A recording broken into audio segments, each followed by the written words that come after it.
ho, it's off to Munich we go. Ba ba ba ba ba ba ba ba. Hi ho, hi ho, hi ho, hi ho, hi ho. Hey, welcome to the 2017 Munich Show. I'm here with my good friend and host Alan Hart. Bryan, great to see you, buddy.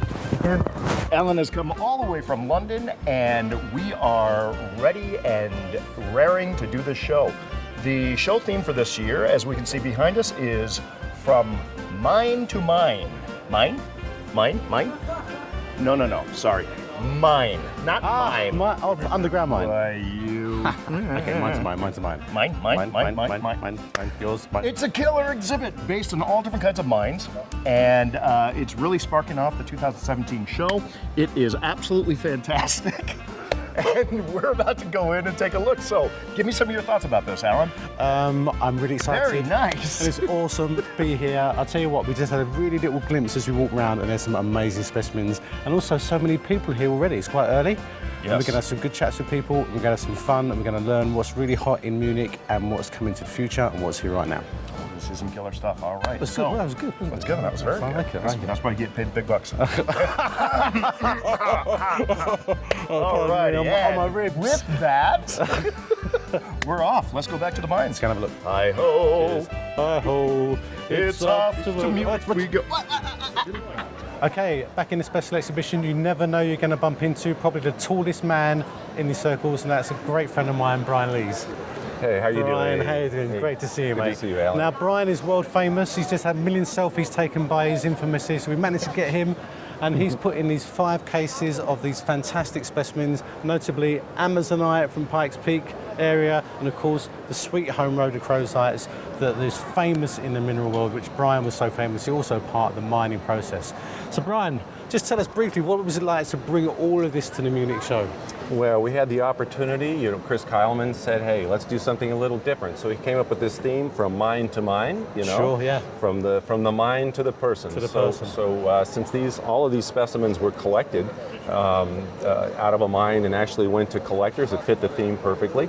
And so we decided we would mix Amazonite and of course the rhodochrosite together to make it a nice contrasting mineral. So we thought, well, we try it and see how it goes. And so far it's been a big success, a big hit. It has. And some of these specimens, I mean, I know some of them, but some of them I haven't seen before. So you've been going to private collections or people who have these things and convince them to loan or lend to you to bring? Yeah, for instance, on the Amazonites, my great friend and previous partner Joe Doris and his family collected half of these pieces, half the Amazonites you see, and the other half are in the collections of Collector's Edge. Right. So we brought our two great collections together just to show people some of the different variety of habits in Amazonite. So as far as the rhodochrosite goes, most of the rhodochrosites are in the Collector's Edge collections, with the exception of this fine piece. This big one right here belongs to the Proctor Family Trust, and they graciously allowed us to bring it here for exhibit. For you, yeah. And it's funny, the story on this was actually originally on exhibit for the first time in 1998.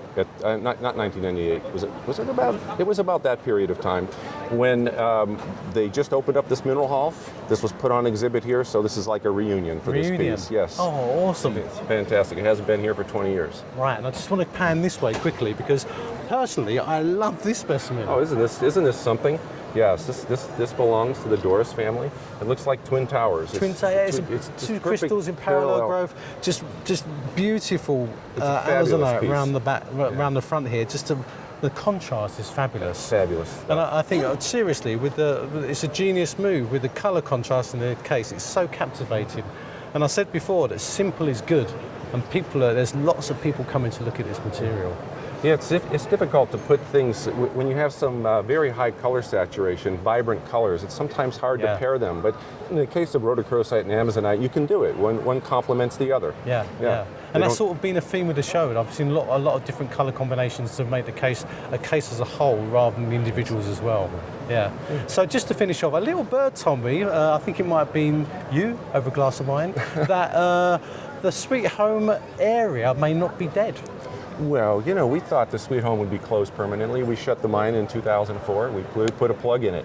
But we did some research through the years. We had a lot of scientists doing projects on the property. It's a huge property. Sure. And we came up with a place that looks kind of interesting. So it's called the Detroit City Mine.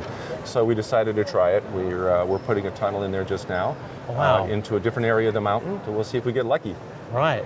So you still at high elevation because you can only mine that at certain times of the year. Is that right? Because of the elevation in the winter. Yeah, it's a little bit cold between the months of November and April. We'll get 3, 4, 5 feet at a time snow, so it'll build up. So we have to wait after November for the snow to melt, and in April time you can go back and try. Well, I'll tell you what, it's always a pleasure. We really look forward to seeing what happens in the future. Remember to give me a phone call. So when you find out the continuations of the pockets, give me a shout and I'll come and have a look. Deal. All right. Thank you very much. Always a pleasure to meet with you. You too. Cheers, Bryan. Right, hi, we're in a special exhibition and by the Saint-Mario Mines area. And of course we bumped into Alain again. Hey, how you doing? I'm fine. There's a curious smell of red wine I'm getting over here. So let's see how we go with this. So what do we have here? We have a few examples of the many minerals present in the Saint-Mario Mine area. Right, you know that Saint-Mario Mine is more than 1,000 years of mining history. Right, yeah, very historical. And more than 178 different species, and this is a type locality for 13 species. Wow. So here we have an example of chalcopyrite. Yeah. These have been found in 1902, 1903. Right. It seems to have a very, very big pocket in the Saint-Jean vein. And this is now the Tellure touristic show cave. The show cave, yes, yeah, of course. But it's 30 meters under the water, under the zero level of the visit now. Oh, really? Wow. Yeah. There is some old drawings in old books, right? Yeah. Which are the pseudomorph of calcite, of anhydrite after calcite. Yes, yes. And those are hollow. Right. And here, a very, very funny story. There is a crystallized silver, unclean, so it's not very easy to see exactly. Yeah. But that silver has been put in the angle of a church in 1604. Right. As an ex voto, and the wall was closed by two lead plates engraved. Wow. About the story. This has been made by the famous mining engineer Schreiber. Oh, okay. Another Schreiber, because it's a big family. They have mining engineers everywhere in Europe. Yeah. And we have two Schreibers in Saint-Mario Mine.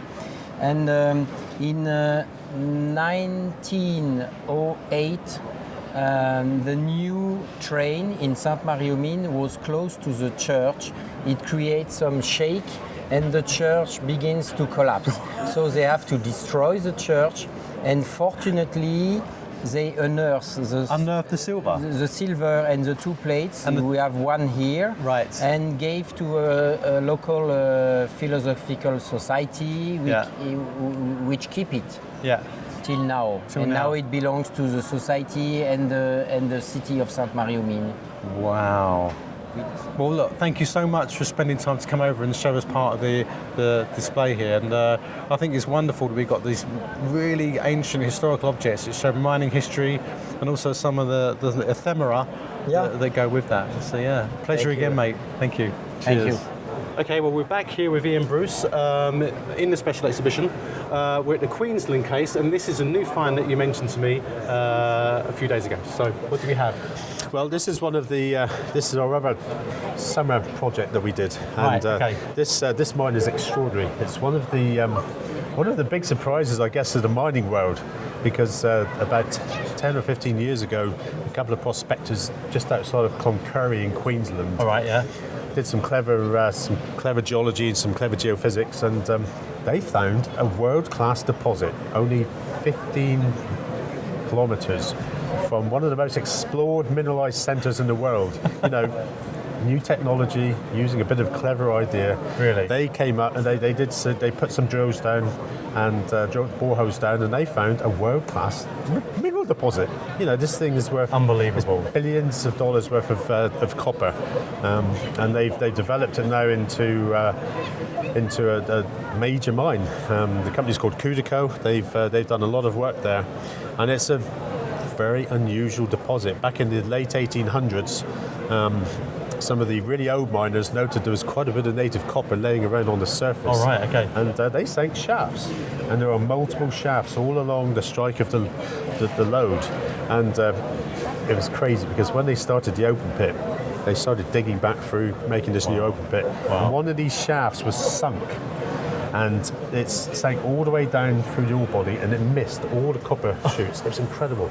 Literally in places by 50 centimeters. So these poor miners, they sank. They missed it. They missed it. Wow. And as they started developing this shaft, they started to realise that there were so many shafts and levels all the way through this that were unmapped. Right. And the miners missed it, sometimes literally by a few centimeters.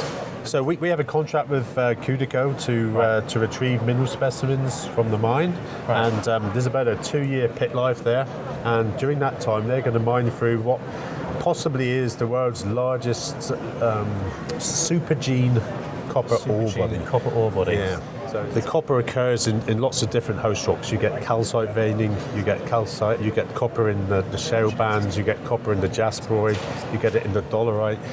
And every time you get a different occurrence of the copper in a different horizon, you get a different type of crystallization. But that's what I was going to say, because sometimes most of the great copper deposits, you can define them by what the copper looks like. Yep. So you look at Bisbee, you look at Michigan, you look at Berezovsk in the Urals. Yeah. And I look at that, and when I first saw this, I thought, oh, it's worldwide coppers. Yep. Because there's such a different morphology and habit.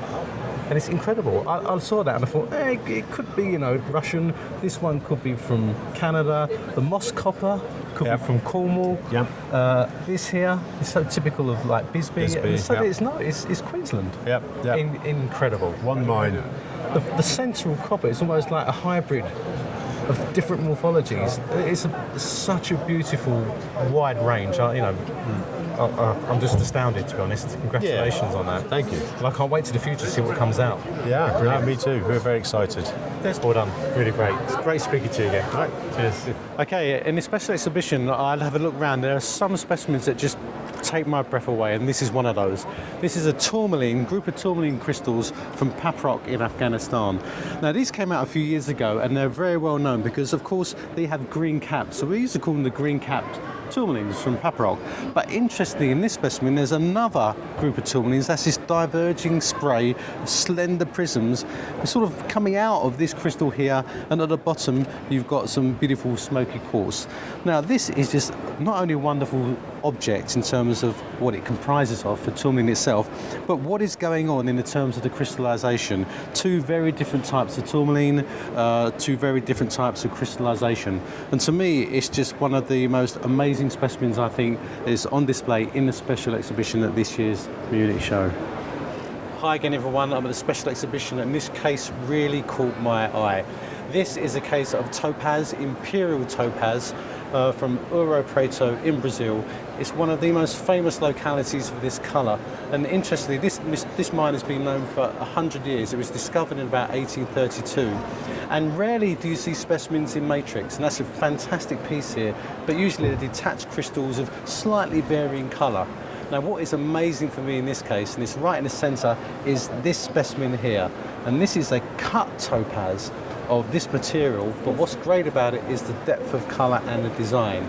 But I'm really pleased to welcome into the fold Alexander Kreis, art designer and gem cutter, and he was responsible for cutting this piece, and he's just going to tell us a little bit about that.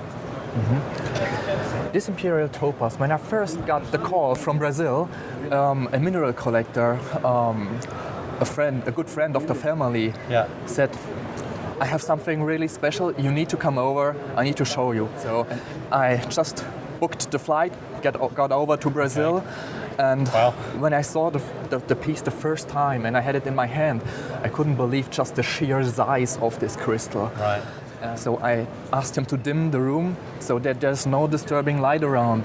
And I had my torch, some very intense light, and I checked first the red area, which is the biggest part of the crystal. Yeah, sure, you can see. And when the light started to come in, it was just a miracle of light in the whole room. Wow. And flashes of light just under different angles where the light ran through were illuminating the whole room. And even this was an experience I never had before. Well, for me, when I first saw this specimen, it was like the clarity of the material, because usually they're quite included. Look at the crystals, there's a lot of inclusions in there, but you're right, the colour defines it, because it's very rare to get that deep colour red. Of course, you can heat treat them, and they tend to go a vibrant purple colour. Yes. And so having the three colours there shows you that it's natural, yes. Of course. And you've tried, and you have in your carving, bring the best out of the raw material that you had that experience with. So it's all very well us standing here and looking in the showcase. Do you think there's any chance we can actually see it out of the case? This would be wonderful. It is. Can we do that? We can do that. Let's see if we can do that. Yeah. Just don't drop it. Das dann jetzt schon nehmen, ja? Okay.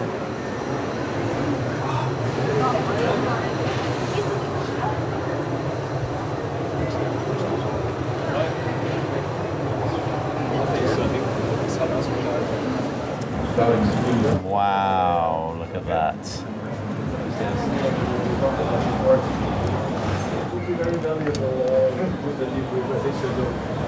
That is incredible. You look at that outside of the case.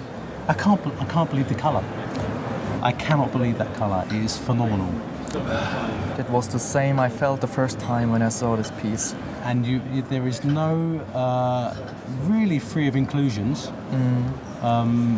What I find interesting also, and it's something we did briefly touch on, these long facets. Yes. They're really hard to cut long facets in topaz like that. It is a hard challenge to make the long facets. Of course, when you're working at smaller facets, the risk by polishing and cutting, there's just a small area where you work on, and it limits the risk to a minimum.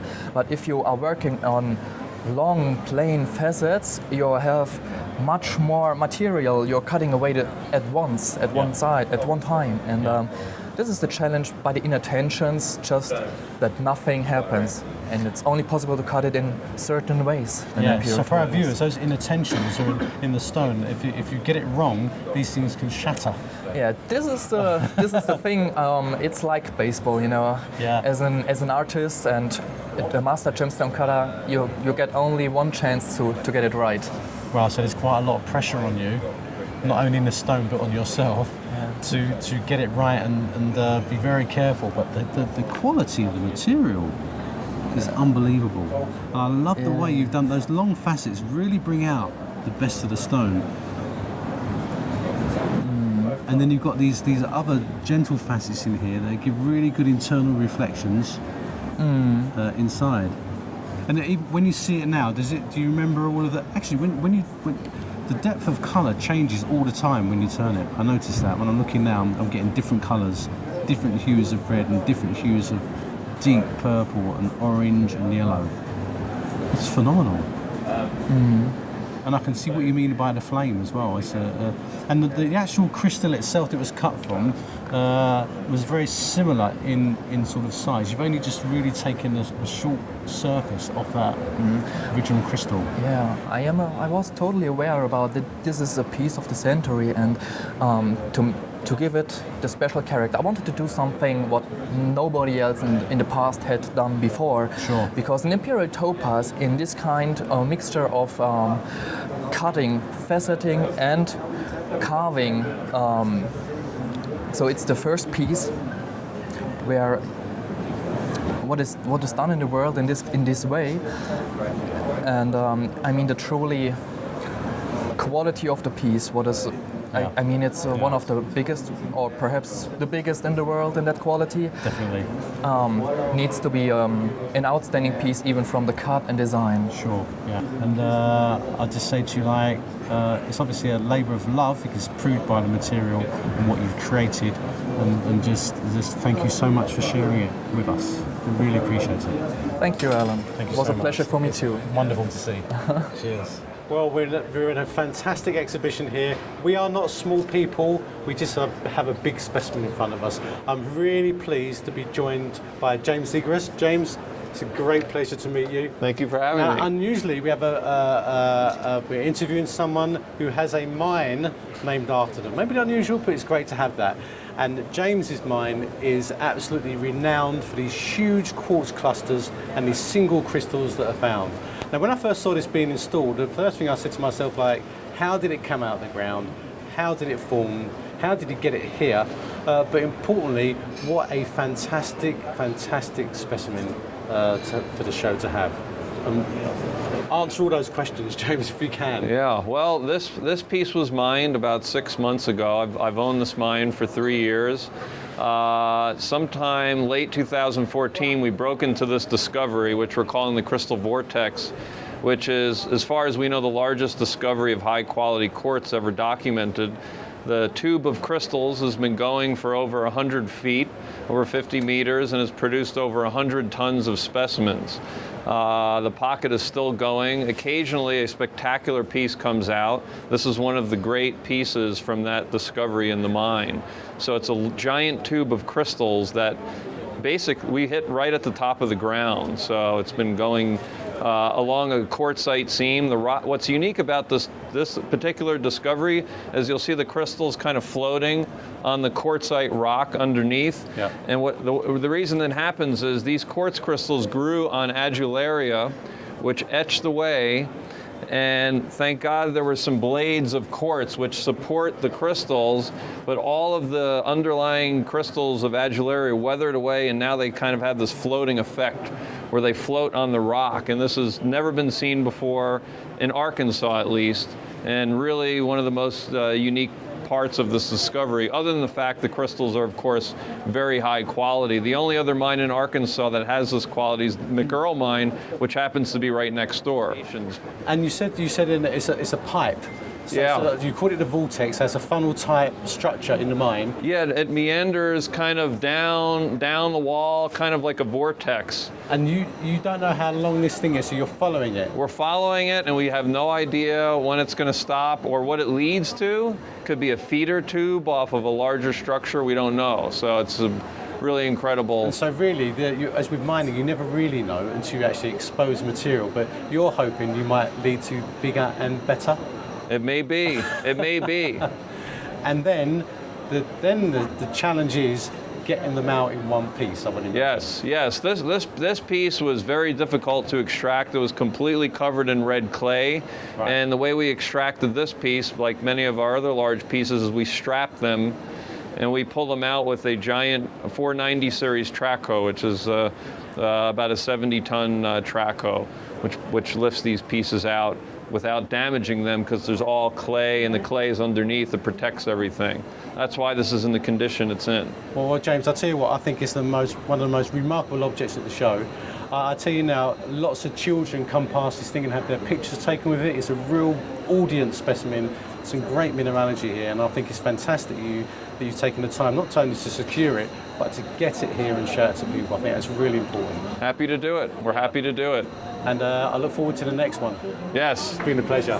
Thank you. Thank you. Yeah. At last, I managed to track down Rob Sielecki. Now, Rob is a great friend of mine. We've known each other for many years. Indeed. Great to meet you again, mate. No worries. He always brings some fantastic specimens to these shows, but this is one that really caught my eye. Tell us about it. Got it out of a collection about 15 years ago. This was a guy who used to collect a lot of gypsums. He had a huge collection. Really? And he had a couple of things like the gypsum crystals growing on a dead lizard and this sort of stuff. Wow. Some other things. Now, at one of the trips, he found this shoe. Now, to be honest, I don't know where the rest of the person is, but that's what we want to go and find next. But the only thing that's sad about it is I wish it had the little stripe, the little Nike stripe. Then it would be worth an absolute... I don't know if I can do a promo there, but we discussed that, didn't we? Yeah. For me, it's amazing. People think crystallization happens millions of years ago, and we just dig it out of the ground and it's there. Yeah. I know this is a sort of surface mineralization, correct, yeah. But it is happening all the time. Yeah. Basically, it's a salt lake, as you know. It's a salt lake, as it evaporates. And what probably would have happened is some youngish person with small feet anyway was trudging through the lake one day, and the lake floor is very muddy. And the shoes just come straight off unless you could roped in, you'll lose your shoes all the time. Right. And that's probably what happened here. And when was this found? I'd say 15 to 20 years ago. 15, 20 years ago. Interesting. So, you know, is gypsum coating a shoe? We were saying about it, what you can do these days, you can do some fantastic technology, micro CT scanning or CT scanning, where you can take away virtually all of the crystals and look at the shoe. Yeah. So you might find out it might be a Nike shoe. You can work out what size it is. Yeah, because in the old sunken treasure ships, they can get watches that are encrusted with corals and rust and still read the time and the maker's marks. That's incredible. So, you know, a size 8 Nike loafer from the mid-90s might double the value of the specimen. I think we'll do at least that. Yeah, absolutely. So let's try it. But one thing I did say is that when you look around, this is one of the most visited exhibits in the whole show. People just walk past and go, what is that? Look, I had it on this exhibit some years back, just briefly in Tucson, and we've got the same reaction. I mean, there's all these wonderful minerals all around it, but the general public gravitate to the shoe. Yeah, and that's because everyone has shoes. And so they think, what's a shoe doing in the case? And then suddenly there's an instant connection between crystallization and yourself. Yeah, we've just got to find somebody hopping and we know where it is, or find the other shoe or the person, but we won't go there. No. Rob, thank you so much, mate. You're more than welcome. A great pleasure to see you again. Yeah. No worries. Cheers. Back in the special exhibitions at the show, and of course, one of my greatest friends and former colleague, and that's the senior curator in charge, Mike Rumsey. Good to see you, Give Al. us a hug. Hey. How you doing, buddy? You all right? I'm good, I'm good. Yeah. Now, we did a great thing last year where you won the competition, remember? Who'd have thought it, eh? But this time we've sort of toned down somewhat because we had a discussion. You invited me over to the museum. You said, this is what I'm bringing to the show. I don't want to bring too many fluorites because I know the show is going to be full of fluorite, and I think that's a great move. Thanks. And you brought some of the more interesting objects from the museum collection. So just give us a quick summary of why and how. Yeah, sure. So I wanted people to appreciate that Weardale wasn't just about fluorite. You know, I mean, a lot of people think it always is. Sure. So there's other minerals as well. That whole ore field is really well known for its barium mineralogy. So I brought a bit of that. And of course, they were lead and zinc mines, so I've got those as well. So I've got like a real mixture of everything that I felt was really nice specimens too. Yeah. And there's sort of hidden treasures, isn't there? There's real surprises in here. Yeah. For me, the spherulitic sphalerites are just amazing. Yeah, this is an amazing specimen, and actually it was hidden away in a drawer for a while. And I've had so many curators come up to me at this thing, go, I love this thing. I saw this thing in the museum, and I was like, oh, it's brilliant. And so I'm really pleased that I brought it, and other mineral curators, or actually the French curators particularly, have gone, this is awesome. So really happy with that one. It's just interesting morphology, interesting association. Yeah, it's really good. Yeah, and of course many of the Northern England minerals are defined by those barium minerals, but especially witherite. Witherite. Supremely collectible as a species. Yeah, sure. And this one is unlike any other. We think it might be unique. So it's on a matrix of galena. Haven't seen that before in any other specimens. Oh, really? And of course that size is just huge. Doubly terminated crystals, aren't they? Up to like 3 or 3 inches across. It's actually through the Russell collection. Okay, we know exactly who he got it from, exactly when. It's really well documented. And I think someone needs to work out where exactly the Cox vein is, because that's a really amazing specimen. Oh, really? Yeah. Oh, okay. And now this one here, these barrel-shaped crystals. It's one of your favourites. I love this. Yeah. Now I'm going to show the viewers something, because they're going to the sort of geeky nerdness. On my Instagram account, I was at the museum a few months ago, and when you left the room, I sneakily took a few pictures so I could post them up, and there it is on my Instagram account. You know, how many hits did I get? Yeah, I got 60 people really loved that specimen, and so now you can now see it at the show. Ta-da! And I think it's beautiful. These sort of like chalky hexagonal prisms are really highly collectible, weren't they? There weren't many found, I don't think. There weren't too many found, and again, it's got a Arthur Russell collected specimen. He was actually very active in that mine, in that whole region, and he was the guy to know, and he was able to actually take out a large amount of that pocket. So we have probably all the best ones in the museum, which is really great. And we had a struggle to get to this case, and I'm not just saying that because I formerly came from the museum, but we did, because there were people looking at, and I think it's great that people not only like the more spectacular minerals, but they understand the rarity and the spectacular lesser specimens that have been showcased here today by you, Mike. And I think it's a great choice, and it's always great to see you, mate. Brilliant. See you too. Right. See you soon. All right, lovely. Take care. Great to see you again. Here we come together for the second time in Munich since I've been hosting What's Hot in Munich. And so, you know, I've got the badge on again, and I always come to you first because you have some of the biggest range of minerals, I think, in the whole show. Thank you. We've known each other for many years, and I know you've got some nice new discoveries that you can show us, if you would. Well, since Sainte Marie, we've been very busy. We've had a number of new collections come in. As you can see, all the cabinets are filled. We have classic minerals in this part of the booth with the nice old wooden showcases. And we tried to do all the collectibles from country to country. So we have some great German classics. Czech Republic, we have a super collection of Czech Republic classics. Most of them from the 19th century. We have some absolutely fabulous English things. Being from England, we really do try and get some good English minerals. And in this part, we have some really super, more contemporary things. A lot of good Sumeb things. We're very well known for Sumeb minerals. You always were a great Sumeb collector, weren't you? You love the locality. Sumeb is best. Yeah, absolutely. Sorry, English people. Sumeb is best. Yeah. And some great minerals from all the gem producing localities. So we'll have a walk around and see what you think. But one of the most interesting things is our new fluorites. And you were yeah, just to tell our viewers, I was very lucky a few weeks ago to be invited up to the new mine in Wiedau, and I spent a fantastic day there collecting with my daughter. We collected a few pockets, but let's see some of the great stuff that came out. Yeah, it was fabulous. It was awesome. It was a really great day. Yeah. So we're going to, are we going to do that first? Or let's do that first. Let's do that Let's first. look at the fluorites first. So we're going to go to the back room, straight to the back room, and have a look at always remember behind the scenes the ones that Al forgot. where the best stuff is. This is the best of some of the new fluorites from the Diana Maria mine. And we were lucky also to have had Bryan Swoboda up there a few weeks ago, and he knows what it's like when they're covered in mud, and this is the result of the lab work we've done. So let's get this clear. There was the Rogerley mine was up there, but this is in a slightly different locality. Look at that. Yeah. So we've worked this since June this year. So these fluorites are from the Diana Maria mine, which, as you said, I named after Diana. There was never a mine on the Sutcliffe vein before. The Sutcliffe vein was a known locality, and nobody ever opened it up before. But we've worked this for about 5 months now, and produced some really, really lovely specimens. You've got the typical weirdo twinned fluorites, and we had 6 pockets in the months we've been working it. Right. And this we called the snowstorm pocket because you have the beautiful gem twins growing on unusually on quartz. Yeah, on quartz. Which is really, really rare for weirdo, getting green twins on quartz. Yeah. And then we've got a later generation of aragonite, which has partially coated the specimens. The good thing we've seen so far is the variation of specimens from pocket to pocket. This. So even in different pockets that might be just a few feet apart, you get a different associations. And totally variation. different. Yeah, look at that. That's wow. starting to show some potential. Again, a potential we've not seen in Weirdo before. You've got the gem twins growing on these stalactites.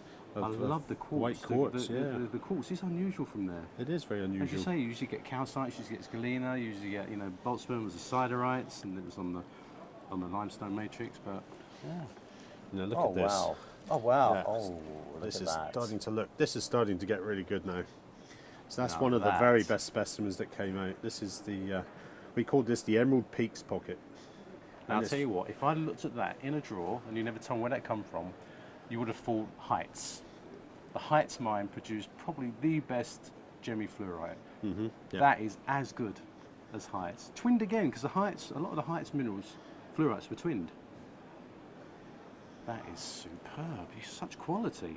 Congratulations. So one of the great things that seems to be quite diagnostic of weirdo fluorites is whenever you get the twins, the clarity is fabulous. They're totally gem clear and twinned. But when you've just got the big single crystal, so that crystal isn't twinned. So you get that white frostiness in the inside when it's not twinned. When it's not twinned. Yeah. Fascinating. Somebody needs to work out why that is, but it's we're just over the moon to have been able to find stuff like this already. Yeah, so I think the future of the Diana Maria mine is it'll be a major fluorite producer hopefully for the next few years. So this is a pocket we actually found the day you were there.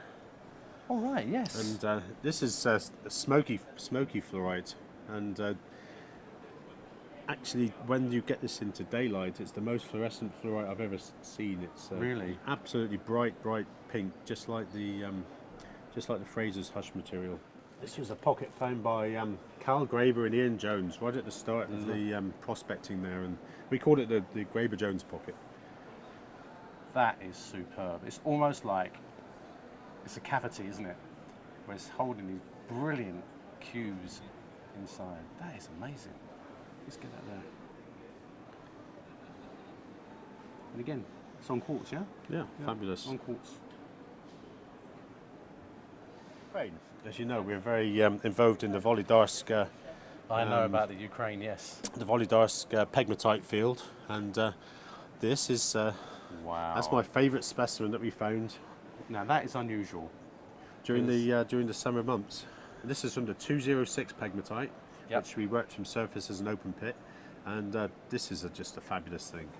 Of course, the locality is well known for heliodor. They're usually prismatic crystals, and they're etched. You can see the etch pits on some of the faces there. But what is great about this one is it's zoned. It's colour zoned. Mm-hmm. Yeah, really rare. It's unusual to get this colour zoning. They're usually one colour, usually from a green to a pale yellow. This one has I suppose you would call it an amber base, grading into this lemon yellow. And that's really, I've never seen one. I've never seen one, yeah. I've never seen that before. It's a super thing. And of course, look at the changing colour here. If you want to cut gems out of these, you want to cut in the colour, the optimum direction. Of course, every time you look down the C-axis of some crystals, you get that colour. Beautiful coming through.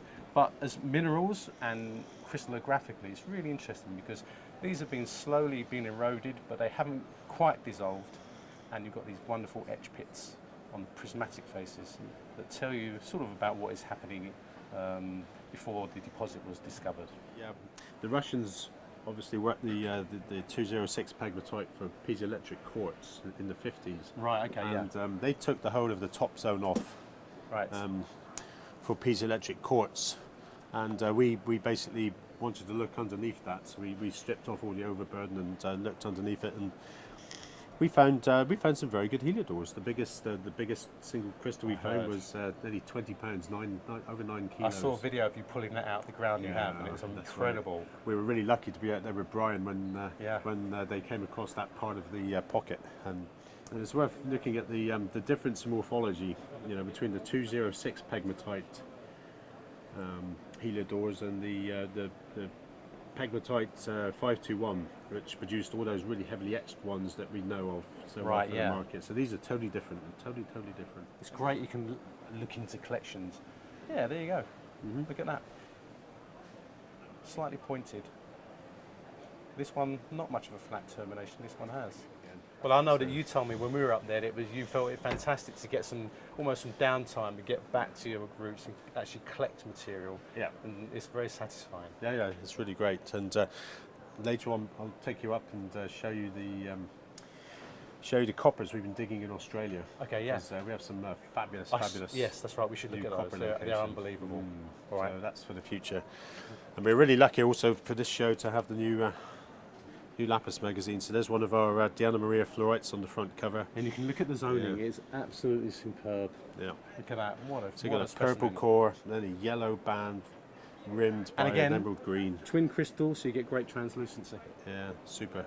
Excellent. This is a small find from a very small quarry in near Connemara in the Republic of Ireland. Yeah. And I went out there a couple of times through the summer months, and it's incredible. It's a very, very small quarry where they've been quarrying granite for roadstone. Okay, right. And dimension stone, and they came across a very unusual structure in the granite. It's a big shear zone, and it's really strange. And we need to do some more work on it to understand what's going on, because here you've got galena crystals with very well-formed fluorite in a granite host rock, which is... galena in granite host rock. Yeah, so explain that. So there's a lot of work to be done here. Could be some late-stage metasomatism or something, but it's a very strange occurrence, and the morphology of some of these crystals is just superb. They really have got a whole host of different faces on there. Yeah, and this is the most extraordinary one I've seen. Oh wow! Look at that. Now, if we can pick that up. You do get, in many localities, pseudo-crystals that mimic the actual crystal itself. So here you've got a cube where you've got these little eminences of other cubes forming actually, what would it be? An octahedron. If you look at that in abstractly, it's an actual octahedron formed from Q faces. That is really beautiful. The colour's unusual. The colours have sort of got a bluish, purplish tinge to it as well, which obviously is due to the host rock, the actual elements that are present and the conditions of formation to give that. And, you know, is this probably quite a fast crystallisation, I would imagine, for this to form that? So there we go. If you get the camera angle right on that, right into the centre of the crystal, you can see an octahedral fluorite phantom in there. There you go. You can see it clearly. Yeah. Yeah. Yeah. Almost, you can. Yeah. That's very strange. Like an hourglass figure. And that seems to be quite particular for this location. You get these, you know, these later cubic overgrowths, overgrowing much more complex crystals. I don't know if you could pick that up, but that is quite amazing, really. And it just shows you the stages of growth. And what you find in many fluorites is they do have a darker edge. See this tiny rim around the edge? Yeah. It's probably because you're looking down the edge and the colour's coming through darker. But wherever you're into it, the edges go darker. And I think that's just a little quirk of fluorite itself. We've got great hopes for this location, and you know, we hope that in future years there could be some super specimens from here. Yeah. Brilliant to see a new find. British Isles isn't finished yet. We're back. Britain's back on the map. Hey, at last. What next? Okay, we're at the Crystal Classics booth again, and I saw her standing there, and it was the lovely Diana from Crystal Classics. Hello. Hello. How are you? Really good to see you. Great yes, to see you. Very well. Thank you. So, of course, you've had a chat with Ian, yes. and you have one of the biggest booths in the whole show, and one of the most comprehensive. It's always such a great place to be in Munich, and for us also this show is really great because a lot of times it's a good meeting point, so a lot of collectors that want to retire or downsize their collection, they will come and see us and offer us minerals to purchase. So we just recently, in fact this morning, somebody came, walked in, bought a few flats and said, are you interested, would you like to have a look? And we bought two great German classics, which I would like to show you if you have time. Brilliant, absolutely, yeah. Oh, great, yes. So my dad shows us this beautiful specimen, and he can tell you possibly more. Tell us all about it. Yeah, that must be a cassiterite, that's sure. Wow. But the location is Ehrenfriedersdorf, Saxony. Saxon cassiterite. Yeah. But that is unusual, huge. the huge crystal. Yeah, absolutely. And the luster is amazing. That is incredible for the locality. Now, I must admit, I don't know Saxon cassiterites, but I know cassiterites on a worldwide basis. The great classic localities of Bolivia, obviously China produced some amazing cassiterites, and England did in Cornwall many years ago. But this is an absolutely stunning piece. And thank you so much. It's been an absolute pleasure again. And have a great show. We will do. See you soon. Thank you. Great to see you, Grace. Of course, we are at the Minéraux, MinLab. Exactly. It's a bit of a helter-skelter of a name. It's back to front. So tell us how you came to that again. I will tell you in another situation.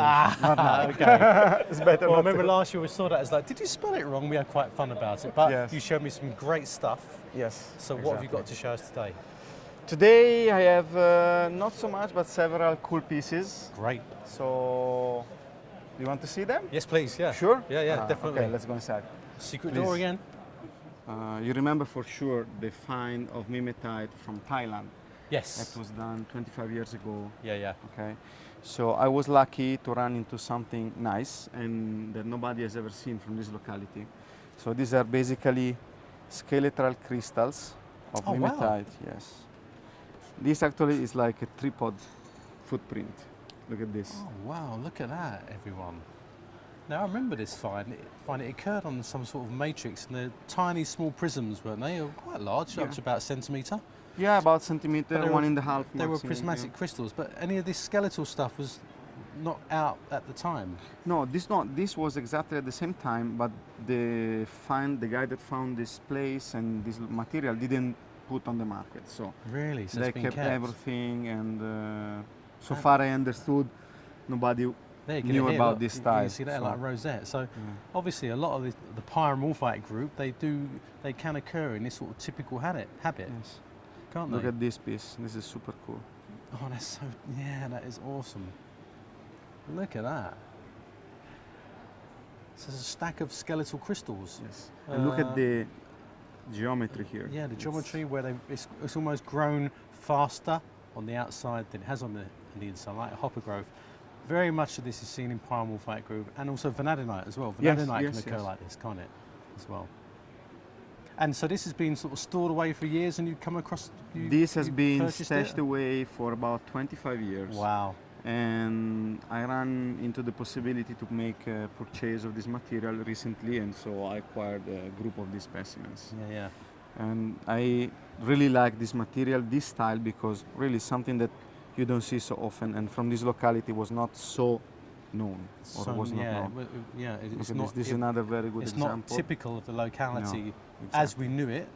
Of course, now these are here. It's like, Exactly. okay, that's great. Look at that.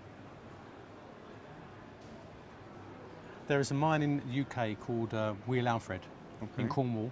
In the late 19th century, they found crystals of pyramulfite that were bright green and almost exactly the same as this. Wow, interesting. Exactly, it's incredible.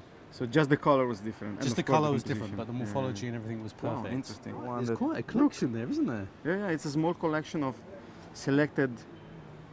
Yeah, you get this floater weird crystal. Look at this. sculptural shapes. That's right. It's super nice. Yeah. So imagine it's stacks of prismatic crystals grown fast, like like this. Yeah. Yes. That's brilliant. Thank you.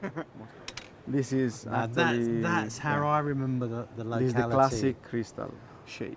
Yeah. So this is obviously on matrix. On matrix, yes. And this crusts of crystals, mimetite crystals. Yes. All over the surface. Prisms, not like this, but this actual is prisms. Yes. There are two different kind of prisms. These are a little bit more fat. Yeah. And this is more elongated. So this piece is also quite unique because it's actually the biggest found. Yeah. The biggest one I've ever seen was probably about that size, I think. I've never seen anything like this. This is about 45 centimeter. Of course, it's not homogeneous. It's a little bit heterogeneous for the size and the color of the crystals and the quality, of course. But for the locality, I think it's very important piece. Absolutely. And although I've been asked in the last days if I would have trimmed this piece as far as I have the laboratory, I would rather prefer to keep as it is because it's a really impressive piece and it's a museum piece. And also for me, I think it puts it in context because if you trim it, you don't get a true idea of everything that is there. Yes. You see what I mean? So you can see how it goes from coarse crystals here all the way to much finer here, and I love this part here. That would make a great specimen in itself. This would make a fantastic piece actually. But to see this area, but to see it all together, tells you a lot about how the deposit. Yeah, and actually it's not so flat because you see some waves. You see there is a step here. Yeah. It's nice and it's all complete. You see also here on the matrix around is all full of crystals. Yeah, it's all the way around, isn't it? All the way around. Also here on the sides. Yeah, it's all complete. It's like it came out like this and it's been preserved like this. Yeah, and it's been preserved like this in this box. This is the original box. Wow. From Thailand. So this is quite a rarity. It's grutite.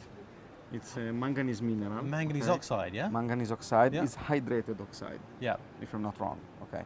So this is actually from Ukraine and has been found. Wow. Yeah, look at this. Has been found in between 2010 2012 in this big talc quarry. Okay. And basically these are veins of quartz grained talc and etched talc, and inside these veins the manganese crystallized. And you have also a little bit of rosettes of barite. Barite and things. Yes, little things. Yeah. And actually it's very nice piece because you see very evidently the rosettes of the crystal of grotite that is very rare to find, and they are shining, there is no alteration, so it's quite an important thing. That is so rich. For our viewers, when I was in the museum, there was a lot of research going into manganese minerals, and so people wanted to study the various manganese minerals, and we would take pieces off the specimen to lend for research. And grautite was one of those minerals that we had so little of it that so we could never sample it. And I'm just saying that, and then suddenly it's like this is the sort of nirvana of this mineral. Yes. Because there's so much there. It's amazing that it's so rich. Yeah, it's very rich. How useful it is for doing research on manganese minerals, because they're great indicators of the environment. This is another example of bigger rosettes. Oh, wow. Yeah, just give me this. That is great. I know how rare this mineral is. These are big. So they're rosettes of crystals up probably up to about a centimetre, really, aren't they? Yeah, look at the top here.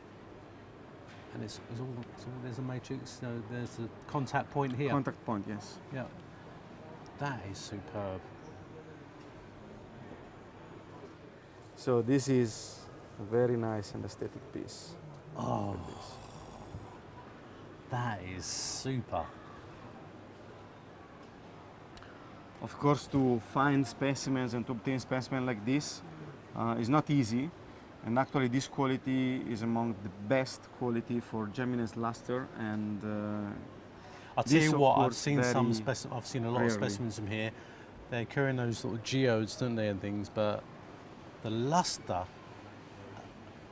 and how they stand, proud from each other. Yes. Yeah. And the geometry of the crystal. You can see the perfect chisel-shaped crystals. And actually, when you look at them, you can tell by the luster, because look at the rainbow effects you're getting from the crystal faces themselves.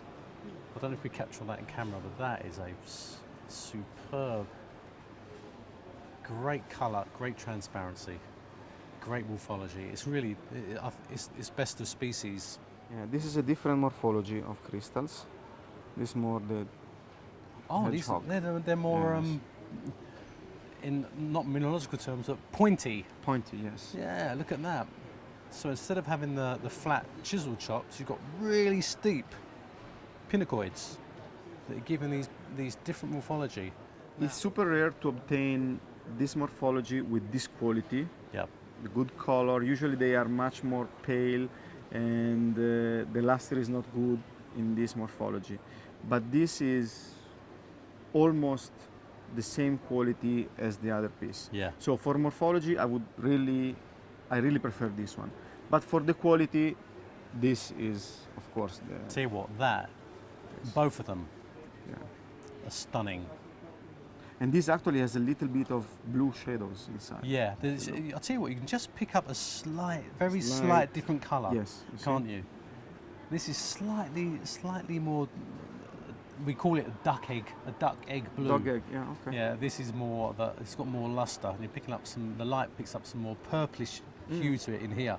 I'm happy that you appreciate this, and it was my we pleasure to meet you. No, pleasure again. And show you we'll see you next year. We'll see you soon, yes, yeah, of course. absolutely, thank soon. you. Well, next year, because soon, 1 year is running very quickly. Yeah, well, as you get older, the years go quicker, you know. Like yesterday. Yeah, I know. Okay. Here we are with Geordie, one of my best friends in the mineral business. We're going to discover a day in the life of Geordie Farber. I know you for many years, and when I come to your booth, you always have something unusual and something fantastic to show me, and always something that questions mineralogy. And so I think you're a curator at heart. You want my hand? You want to keep it you. for all? Warm hands, you can warm keep hands it for on a all. cold day. Okay. But you have, I think you were a curator in the past, so we're just watching how you were arranging your boxes and getting things prepared. And I like that. So those boxes are the boxes that I don't show it to nobody excepting you. A privilege. Thank you so much. And thousands of people by Of course, Bryan. all our viewers. Okay. Yeah. But not to the people from the show. Right. Only special people. for you. Thank you so much. So where are you going to start? We're going to start left to right and go that way? Start for the big ones. Can I open? You can do it. Please, go ahead. Hey, go ahead, go ahead. Wow. Okay, I'm going to lift out. Look at that, everyone. Now then, that is one of the best Gersdorfites I've ever seen. Nickel sulfide, an amazing specimen. Big crystals, probably on this, look at this nickeline matrix, I would imagine. Correct. And this comes from Morocco. Yeah, from Itaman mine. Imita. No, Itaman. Itaman. It's one of the mines on the Bouazer area. Right, okay. It was mined in April from this year. This year, so it's a new find. It is a new find. They are finding Gersdorfites in the last 2 years. Wow. But the problem from many of them is the luster. So this piece is especially shiny. Yeah. That's the beauty, because it's not only a good size, a good crystal shape, a good display, but also the luster. Right, yeah. That is really everything, isn't it, some of these specimens? Some of them can be rather dull. We've had a lot of chat around the show about the beauty of black minerals, but this is a beautiful example. That's really nice, even if grey or black. That's right. And actually, our viewers might know this, but it's quite heavy. I'm like, yeah, it's heavy, it's a good training specimen. I'll be careful. That's why I hold your hand before just to help you. Yeah. So in here also is this. That's new. This is a new find now. We did have a very brief look at this. We had some in Saint-Marie. We saw some in Saint-Marie. It was first in Saint-Marie, but this wants to be one of the best found on this find. It's gold with erythrite. Native gold with erythrite. Correct. What a combination. Yeah. It's not one you see every day. It's mentioned in all books from Morocco in the past. Okay. And recently they found in that mine, in Tagouni. Tagouni mine. In Bouazer, yeah. And this is found in 2017. Amazing. I told you, Geordie always has something unusual. Something that there might be more of this, I would imagine, in the future, not, do you think? Not many. The mine is not really a huge mine. They found it outside the mine, not inside the mine. It's local diggers found in this, on the dams, not in the very close areas to the mine. Okay. And I don't saw so many in this time in Munich. I saw several in Saint-Marie. Saint-Marie, yeah. I believe it will be not a big find, but just a local find with some pieces. And most of them are poor, so just few crystal on erythrite. So it was discarded as a piece of matrix, you think, from the mine, just on the dump or something like that? Not exactly in the dumps, in the cut up the mine, outside the mine, outside the mine. Yeah. Well, that is actually so rich for a And gold it specimen. is not only gold; it is electrum. I made analysis of it. It's 20-something silver on it. Really? As you can suppose, because Bouazer is silver-rich mine. That's right, silver-rich mine. Of course, that's reflected slightly in the colour. Yeah. It's slightly lighter. Of course, as you grow other elements, we put other elements in gold, it changes colour. Correct. But that is and the association. Erythrite, really? That's an incredible specimen. Okay, we say gold from Morocco. I heard gold from Morocco. Morocco gold. They don't really go together that well, not in the past anyway. Morocco is a country not famous for gold. No. But maybe it will be.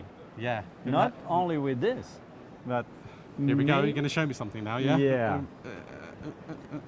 Oh wow. Okay. Look that. Wow. That's from Morocco. Wow, that's heavy, 45 grams. If you look at this carefully, when you first look at it, it looks like a piece of alluvial gold, a nugget, but it's actually crystals. There are remnant crystals on the surface, which means it's probably close to the source and it's not been rolled around for too long. It is found in the deep Sahara, so probably the wind, the sand, make rounding the crystals, but you have the matrix of quartz, as you can see. Okay, so you said the deep Sahara, and that is a pretty big place, and it's a pretty difficult place to get to. It's 200 kilometers far of a big city named Dakhla. Dakhla, in the deep south of Sahara, almost close to the Mauritania border, but still on Morocco. And that's a pretty dangerous place to be, I would imagine, as well. Yes, sir. I don't suggest to you to go there, except if you don't care about your own life. So it's up to you. Absolutely. But it's not an easy place and it is dangerous, And you were doing this, so it was a metal detector? Yes. Wow. And they found this. That is absolutely incredible. And that's really brand new. When we say brand new, that's brand new. This really is new. And what's hot in Munich? Because I've never seen gold from Morocco. Morocco, we never saw gold. And suddenly this quality has suddenly appeared. Yeah, and suddenly in two places, in Bouazer and in that part of Morocco. Deep Sahara. And the deep Sahara. I must say to our viewers that Geordie got me with this one. When I first looked at it, he said, "What's this, Alan?" And I said, "Yeah, it looks like a tourmaline." And luckily I recognised it was in prehnite, but it's actually a apatite. So it's a fluorapatite. Fluorapatite, right? yes, sir. But you look at that from a distance, all right, it's hexagonal shape, of course, but some tourmalines can look hexagonal. And it has this slight zoning. The luster too. Luster too. For something included inside another thing, the luster is unbelievable. Yeah, and you look at that, it's in a sort of nodule, of a prehnite nodule. Slight crystals on the edge, but it's radiating fan. And you do see other minerals like this. You do see ruby has sometimes spinel overgrowths and things like that, where it's the reaction. I'm not sure about on calcite, not on prehnite. Not on prehnite. Yeah. So this is a really unusual combination. This is from Lil. Lil. I love the another way the names come through. It's like I've now learned to pronounce this. Another of the mines in the Boisset area. This is not new. The scorodite is not new. Okay, scorodite. Scorodite. Yep. This is not new from that mine. Right. The point is that the yellow is the caribbeite. Caribbeite. Yes, sir. Wow. So you have the combination of both, the caribbeite and the scorodite, all together, making a nice contrast, because in the previous finds, the scorodite was in this ugly matrix, dark ugly in matrix. the dark matrix, yeah. Yeah, so not nice. Yeah. And here you have some contrast with the yellow. Yeah. And it's nothing new. The caribbeite is no from Lil, and That's the scorodite is no from Lil, but right now they grow together. But the combination together is new. That's new. Yeah, that's amazing. I'll pick this one out. Yeah, go ahead. This attracts me somehow. So, lepidolite. Yes, sir. Pseudomorph. Yes, sir. After tourmaline. Yes, sir. But there are some tourmaline crystals still left. Absolutely. And it's not from Brazil. No. And actually, I'm not going to blag this one, but you told me it's from Mozambique. Yeah, from Naipa mine. From Naipa First mine. time on that mine. That is incredible. They do come from Brazil, and you find that the Brazilian ones tend to be totally pseudomorph. That means the lepidolite has replaced all of the tourmaline. But here you do have some crystals that are left, and that is big. It's big. Yeah, it's well formed, and if you can see the bottom, you will see that it's rehealed. So it's even unbroken. Oh, right. So it's broken and rehealed itself. Correct. Right. That's incredible. So this is new for that mine. It's not new for the mineral world, as you say so well. Yeah. This is well known from Brazil in the past. So, yeah. But this is the first time that in Naipa mine they found this. They never found it before. Right. Surprise there. Oh, yeah. That's not new. You got me with this one. Yeah, but it's so nice. Look at this. And so good. You do have good stuff. You're a curator. Look at the labels. They're perfect. Nearly, you know. Yeah. Nearly. Descriptive mineralogy needs a bit of work, but Scholzite from the Scorpion mine. Yes, sir. From Namibia. From Namibia. Look at this. Sheaves of crystals. Scholzite, of course, famous from Australia. Yep. I've never seen anything outside of Australia as good as this. Actually, I don't want to upset the Australians that are watching, but it's as good. This is an amazing specimen. Australian ones can be longer, but whiter. Whiter, yeah. Color is very nice. It's a lovely yellow, and also the pompons, you know, the disposition on the matrix, grouping crystals in a black matrix. And the Scorpion mine was all the rage a few years ago. It's sort of, I don't know if it's a new mine, but a few new minerals came from there. Scorpionite, and people were buying those. And now they're... Tarbotites. The tarbotites are wonderful. Tarbotite, yeah, of course, yeah. It's a great mine from phosphates. Yeah, really? I didn't know that. So the classic Mexican material is now being usurped, maybe. But yeah, that is a beautiful specimen. It's recent. It was mined 3 years ago. This one is not new. I just hold for you because I know you like this kind of things. I do, yeah. I like all mineralogy. I like unusual things that you can see as well. That's quite good. All those are golds from Colombia. Colombian gold. The place where they are mined, it is not new. They worked there for 500 years. Why we don't saw any gold from Colombia until now? That's by the superstition. They believes that if some gold is collected on crystals, because crystals are not frequent there, okay? Right, yeah. Then it's a kind of gift from the god, from his god. Right. And if they sell it or they deliver to other person, they will get some kind of a problem with the god. So it's a gift he received directly from God, and they can do nothing with. Otherwise, they will be punished by the god, himself, and even the families, the future families. Wow. So it was very complicated to get that, and that's why the people don't know yet the golds from Colombia. New people, younger people is going there. Some are engineers. They had long talks with the miners. They are very suspicious people, but they finally become mindset to try to sell some of the golds they have on their homes, and also to find on the mines crystallized golds. Yeah. And they try it, nothing happens, at least for the moment. They don't die, the family survival, the home don't collapse. Yeah. So everything seems to be okay. Right. And probably from now we will see much more golds from Colombia. Coming out of Colombia. And probably you're okay? You're okay selling them? Nothing's happened to you recently about these things? I worry for you. Too late. Okay, so that's the first year. We've seen them here. Yes. We'll watch for the future and see what happens. We'll see. In my mind, I think, I saw those first time when Geordie had them. Okay, And, thank you for your memory. Yeah, and I think that's the pedigree you give me, because when I come to you, I always see something new and different, and I really appreciate it. When I die in my tumba. In your tomb, your epitaph. You brought Jordi, show me first, okay? Okay, we do that. Do Remember that? that, everyone. Jordi, show me first. Done. Pleasure, mate. Great to see Thank you very much. Hey, Rob, nice to meet you again.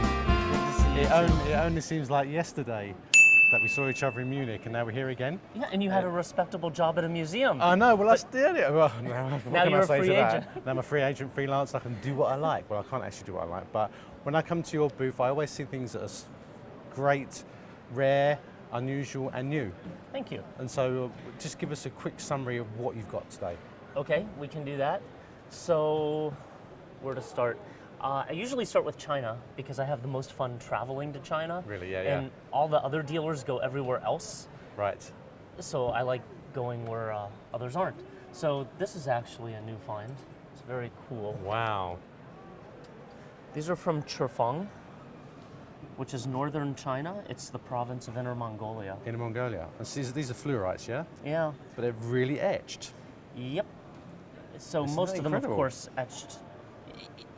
How can I say this? You see etched fluorites before off the Yeah, kitchen, yeah. but it's one layer that etches and falls off, not a series of pyramid-like etchings. It's bizarre. just trying to get the crystallography. It's an octahedral crystal, isn't it? It's sort of like this. Yeah, but it was one crystal, One right? crystal, Not yeah, one yeah. little one on top of one big one. That's right, and it's preferentially bizarre. etched somehow and left this like cap. That's amazing. So here's what's happening in China. You know, the price of iron goes down. Right, the yeah. Huanggang mines, that's the mines in Inner Mongolia that have produced all this, the ilvite, fluorites, calcites, helvites, all that. They're down commercially. And so the big company that works that isn't working as much. But you get all these sort of lateral mines in the region. This is 40 kilometers away. Right, Then it's okay. better for them. They can produce more. Yeah. And they do it more artisanally, maybe. They do it with lower overhead. So you get these smaller mines now that were ignored that are producing. Right. So there's all these things coming to market from northern China. They're labeled Churfang. This is a town near where the Huanggang mines are, and it's other smaller lead mines. Well, this is how most of them look, where it's hard to tell whether it was a cube or an octahedron. I love some of the colour zoning in here. Look, you can see some blue colour zoning here. But it's actually quite difficult to etch some of these things. You know, calcium fluoride is like, you need some good chemistry going on to do that. So what a colour! Yeah, It's these all just came phenomenal. out years ago, and I actually bought as much as I could justify buying from the production Right, about 2 years ago. yeah. So this is the last batch out of the laboratory from cleaning and trimming. Right. And you generally buy big clunky specimens, which they like big, so they leave everything That's big. right, yeah. And then For you the spend Western market, we prefer slightly smaller, don't we? Yeah, it takes a year Sort to of trim it up. hand size. But look at the colour. That is a true yellow. You know, that is a wonderful thing. Wow, that's a great piece. So that's from Valzerges. Right, okay, yeah. Beautiful specimen. Yellow cores. Say yellow cores. It's yellow with blue rims. Rather than the other way around, but that is great. Is it an old piece, yeah? An old collection? So what's happening is in France, the generation of collectors that were involved when you could go to these places and the mines they were still open or were just closing, that generation is flipping their collections. And there's 3 or 4 of these last large fluorite collections in France. That are coming out, that will come to market. available and come to market, yeah. And this was one of them. And the man largely self-collected 30 to 40 years ago. Right. And we'll come to a few And others. you got to move pretty fast on these things as well, because a lot of people move in, or it's just all about who you know and what you know. This particular collection I got because it was a lot of work. Everything was mine run. So a lot of these were big slabs. Oh, big things. So you go and appraise it and look at it and say, actually, I can get some really significant pieces out of that by doing some trimming and some pulling those together. Yeah, and some risk. Risk, of course, yeah. So one of my friends works this mine where the green fluorites are. Wow, So my look at my that. condition to buy something is I need to go in the mine and see what's new. So you actually go underground? Oh yeah, and we're gonna see. And collect in situ? Yes. That is a beautiful colour. Mostly you drink alcohol in situ, and then you look at the rocks. And then other people come and collect what you looked at. But I'm going to see if we can actually get a video to film onto What I love about these camera here. fluorites is when you look at these ones, they sometimes have a nice transparent 100 face, but then you get these step 101 faces all around it. And actually this is, it's a not translucent face here. It's really fantastic crystal growth. And I will show you a video, if we can zoom in on this, I think it's interesting, of the previous pocket a lot of people are familiar with from this mine. And that's what a 30-meter pocket of fluorite in China looks like. Oh, wow, look at that. I got to climb in there. So this was an artisanal mine dating back to the early 1900s, worked by hand for economic ore.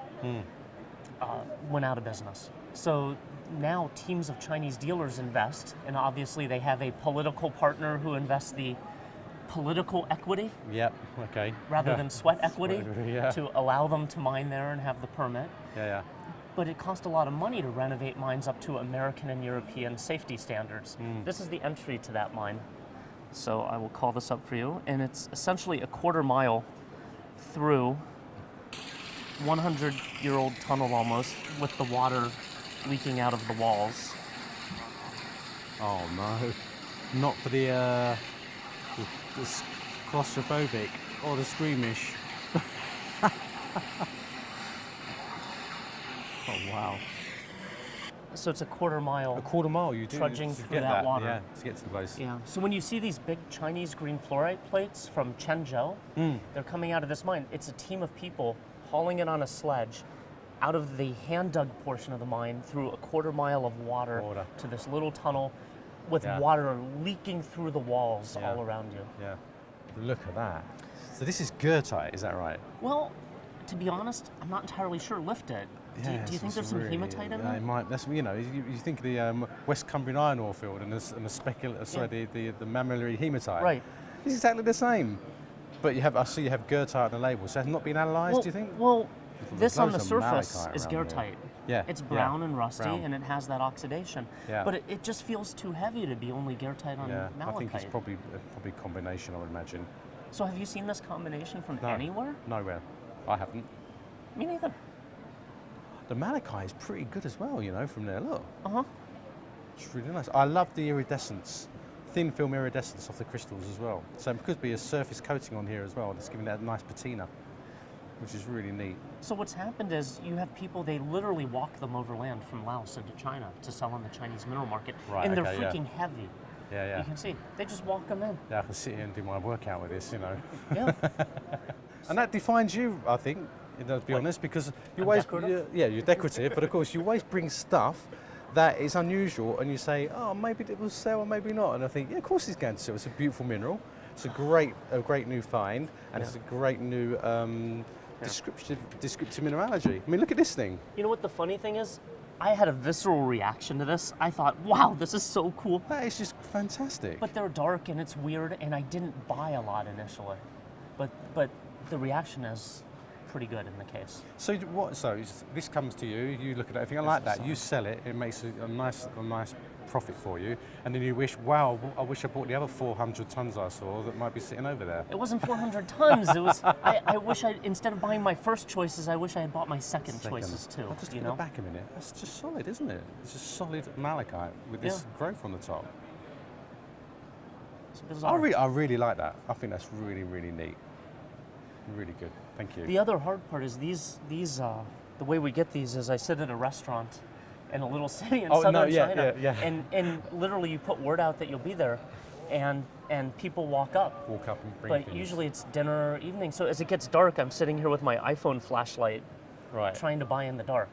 Wow. And look at the colors. The life of a dealer. Yeah. Where's this from? This is from the old Mofwadi mine in the Congo. So I think In this the was Congo. mined. It was Belgians, right? Yeah, in this that's part of the right. Congo in the 50s and 60s. And then a team of French dealers and investors went in and reopened and dewatered the old mine about 4 years ago. I really like this. I mean, whenever you read about wulfenite, it's such a collector's mineral as well. You know, people just collect wulfenite, and you know, I really like this because it's it's a big crystal, and it's got this druzy sort of surface to it, and a really great colour. Look at that. Again, yellow. Very translucent. So they were mining these big crystals for cutting rough. Cutting rough, yeah, really. It's translucent inside. You can cut it. Wow, look how thick that thing is. Hugely thick tabular crystal with matrix. It's just beautiful. So as near as I understand, they mined for 2 summer seasons. Right, okay. And there was so much loss due to theft of the equipment or theft of the specimens that they gave up the venture. Really? So it was, I think 4 years ago and 5 years ago were the seasons they mined. That is great. But I know a little story about that. This was in a big boulder. And first, my guys told me that was kind of a big problem because it's a big boulder just in the place they were working. Yeah. So trying to get that out, they broke it, and then was a big pocket, a big cavity like that with that inside. Inside the boulder? Yes. So did you have the equipment to get the boulder off the dump, or do you do it in situ? All by hand. By hand in situ. So there's a lot of effort, a lot of work goes into it, to get these things as they are. Yeah, because at the time that mine was operated by the French with machines and in the old days. Big equipment in the old days. So if we could have done that, can you imagine? I can't imagine. You look at the work and effort that's been done some of the specimens you see in the past that have come out, the work and effort to get those out, the conditions people are working in. Yeah. Incredible. But especially the wulfenite. Imagine the wulfenite we saw in the dump. All black bags of broken crystals, all colors, even cuttable material. That's what I said, is a lot of the wulfenite was cut. Yeah. I was reading an old article when they found the wulfenites in the glove mine. You know, there were one or two cavities full up, and they were walking. It's like walking on glass. Oh my God. You think, ching, ching, ching. All those specimens, and they take it here, but all the stuff on the floor. So you had to go in. The stair pass, with the big crystals. Unbelievable.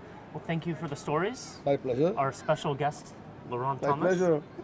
Cheers, mate. It's good to see you again. Yeah. Good to see you again. See you See you later. Bye. Thank you. See you later. Look at that colour. Deep blue defines these French localities. Look at that. Let's sit here.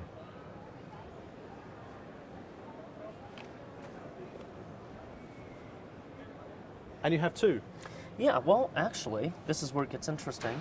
So this is an issue of the French magazine that just came out featuring the collection I bought of Zerfos. Okay. And he was one of these field collectors that used to go out every weekend from their regular job for years. Right, yeah. And collect wherever they could. And that's actually the piece that these 2 came out of. So you're looking at So it was one piece off here, one big plate, and a piece off here. and this was trimmed down into several pieces, and these 2 are part of that plate. And one other. And one other. Yeah. That is amazing. And by the way, as you're going around the show, Alain Martaud has the bulk of the collection. Oh, okay, really, yeah. Including this piece. We might be If seeing you haven't him, seen so it yet, No, I haven't seen that it's yet. magnificent. Really? Okay, It's we'll down go and the have a road. look. That is fabulous, Rob. Thank you so much. Okay, so we show you a few more things. In the way of the last new find I'll show you, these are pretty interesting. At first glance it looks Russian. Yeah. Ukrainian, sorry. But it's not. It's from a new mine in India, a new pegmatite. A new pegmatite in India. Yeah. That is incredible. And believe it or not, that's just cleaned with water. That's not been to the lab, it's not vacuumed, Not it's at all. nothing fancy. Really? Yeah. Basically came out of the ground this way. So, it's so similar, but it's got quite a nice termination on the top as well, hasn't Let's it? try the light underneath. There we go. Look at that. That's better, it's got maybe. a great termination. And what also is you've got some remnants. You say it hasn't been cleaned, so you've still got some of the kaolinized granite, I would imagine, in the inclusions inside, yeah? And that is from India, not from Russia. No. That's what I love about mineralogy, really, is that you get these disparate deposits that almost look exactly the same. And our job sometimes is to look at the morphology and the colour and the association, and the inclusions, so that we can tell them apart. Because you give that to any layman, they're going to say Volodosk. So I have an old fluorite. If we hold it up to some light here, wow, look at the zoning. you get that color. Can you see let me the hold zoning? that. I can see the zoning, yeah, but we've got a torch. I do. I know you always have one. Wow, look at that. I do love these. Step growth as well. Is that better on the color, Brian? See here?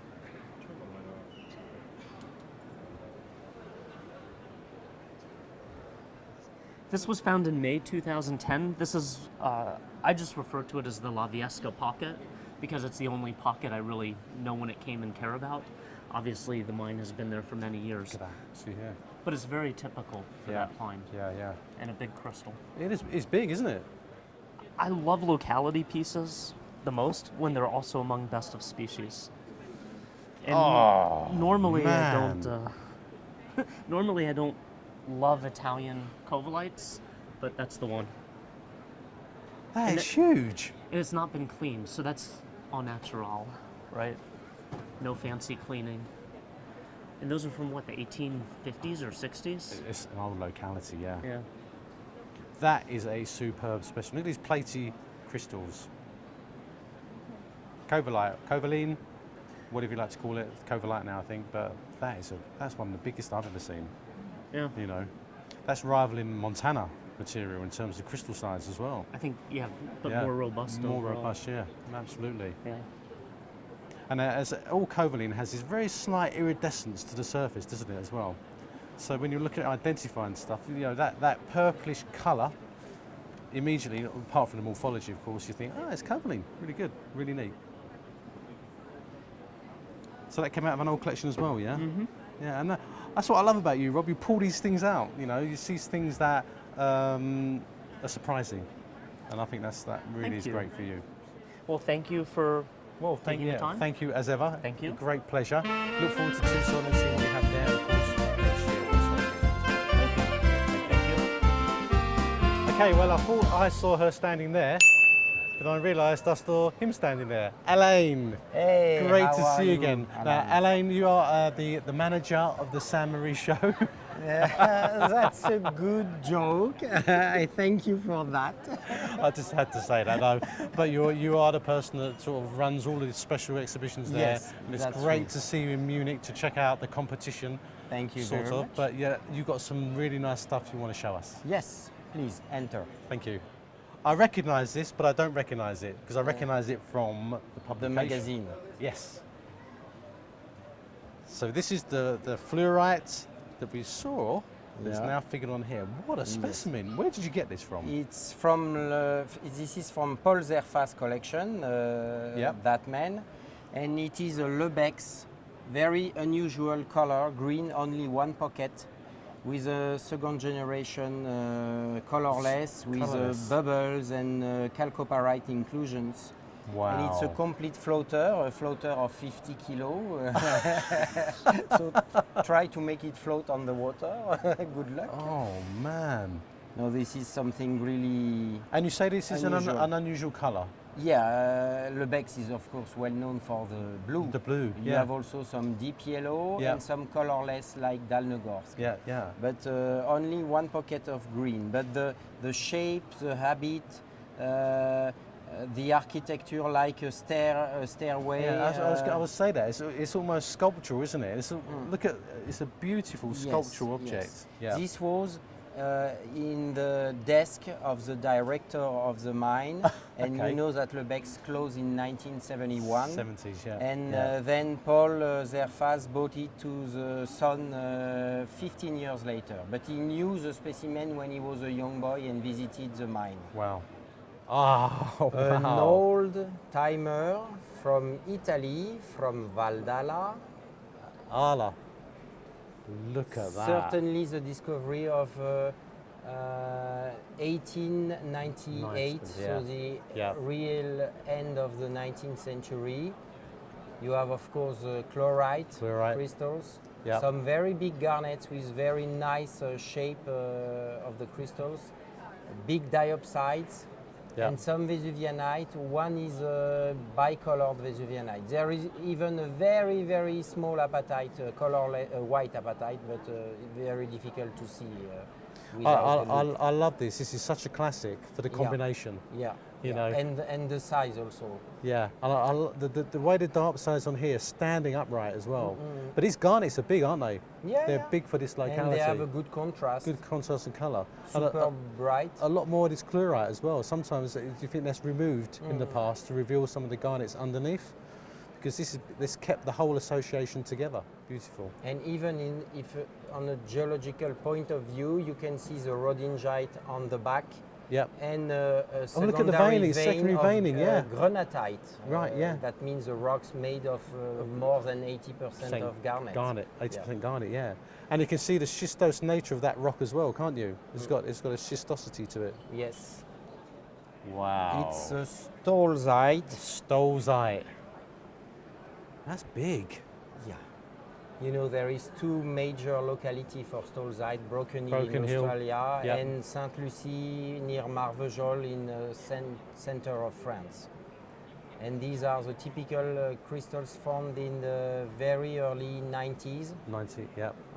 When doing caving, you can go to the good level reach for the stolzite. Now it's the mine finished to collapse. It's finished, so that's it. And you can see the sandwich structure of the crystals. That's right, you notice that. Sometimes that's a feature of some specimens of wulfenite as well. They do have this sandwich structure. A few are coming out now that look like that, but this is very typical, isn't it, of the locality. And look at it, you know, lead minerals. Look how vitreous, vitreous luster. Yeah, totally. From Peyrebrune quarry in Tarn. One explosion in the quarry hit a pocket, so unfortunately most of the cubes were destroyed and many of them destroyed. Wow! But they have a very, very deep yellow. Yellow, yeah. But that's a really nice piece, and so they can almost go amber coloured, can't they? You can get so deep yellow. Well, here I again, I'm seeing one of my best pals in the business, and that is Marcus Budil. I came last year and he showed me some specimens and made me go like, no! These are fantastic. But he's going to show us one thing, I think, maybe in the usual place. Exactly. Okay, let's have a look. Little in the back door. Back door. I am the walrus. Can I see tanzanite again? Oh man, that's incredible! What colour! So this is long prismatic crystals in parallel growth, sometimes sprayed and sometimes like, oh shit, oh no, I'm so sorry. Did you break it? Well, you know, we have to go to Marcus Walter. You know, he's the guru of repairing specimens. Yeah, that's good. Yeah, I think that's great. He can fix it. And that, in fact, if we can, maybe we can put it on something else so it's standing like this and it'll look nicer. Yeah, we should get a nice base. A nice good base. Yeah. Oh yes, great. I'm quite hungry. Besides the fun, just you know, a few little things. I got Alpine, which I think is very cool. It's very small, but it's an Alpine Faden quartz. Oh right, really? But it's really lustrous. Yeah, and you can tell the difference between, you know, there've been a lot from Pakistan lately. Yeah. But you can see through here. It's very brilliant and that's really and nice. It has a little bit of actinolite, so that shows. Just in here, yeah. That's found in the Miage Glacier. That's south of Mont Blanc. South of Mont Blanc, yeah. So the Italian side of Mont Blanc. Is that difficult to get to though? To collect these I haven't been there myself, but obviously it's on a higher altitude. Look at the luster. That is superb, isn't it? And actually, that is probably the smallest mineral you've ever shown me. It's protruding about it. Tourmaline like this, tanzanite like this. Oh, look at my quartz. It's like, this is a one-off. I'm astonished. You see, you're always surprised. You've changed. You've changed. But I have a bigger one too. Gotta look at this. That reminds me of something. That is astonishingly beautiful. I'm not quite sure what to say. Cool. Anyway, we have the malachite stalactite. I saw that. Yeah, we filmed this 2 years ago, I think, in Tucson. A lot of people were looking at that earlier outside there. That's the little son of this. Yeah. Where's it from? Russia. It's a Russian gold. Okay, Russian gold, yeah. And it's crystalline, of course. And it hasn't been rolled around much. It kept the form, yeah. It kept its form, yeah. Quite heavy. Quite a bit. Definitely quite a bit of heft to it as well. This is very going not as we planned, but yeah. Thanks so much. Actually, that's kind of cool, interesting. It's a topaz from Namibia. That's Namibia. One of the few new things I got. Is it, when you say Namibia, is it Irongo or something?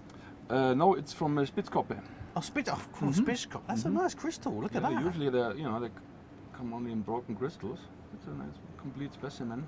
You see these little guys here? Yeah, just I was looking at those, and the quartzes as well. Sort of shows them off. So you've got the vitreous, the sort of luster of the topaz against the sort of rather flatter quartz crystals. That's nice. Yep, cool thing. Sort of a complete So it's mineral just one specimen. piece, yeah. And these are feldspars, yeah. There's feldspars. Yeah. Feldspar. This is, I think it's halide or something here. Well, opal, yeah. It's fluorescence. Yeah, I bet it really goes strong. Yeah. Wow. Yeah. Oh, yeah, that's I like great, the composition, when you have this crystals shooting off and then the gwindle behind it. Gwindle on matrix. Look at that. That's on matrix. And what is amazing about this, you've got the normal equant quartz crystals, and you've got the gwindle, so they're growing next to each other. So what is happening in terms of the chemistry and the formation of these, how these things are growing? And that would be found in a sort of a lens cavity, yeah? Exactly, full of an clay. Alpine cleft mineralogy, That's Göschner Alp. That's about it. Wow, well, thank you so much. At least you saw some fun rocks. Yeah. Hope you appreciate it. We have seen some very fun rocks there. Mate, always a great pleasure. Take care. We'll see you next year. Hey, Wally. Nice to see you again. Now, this guy, I love him. I met him last year for the first time, really.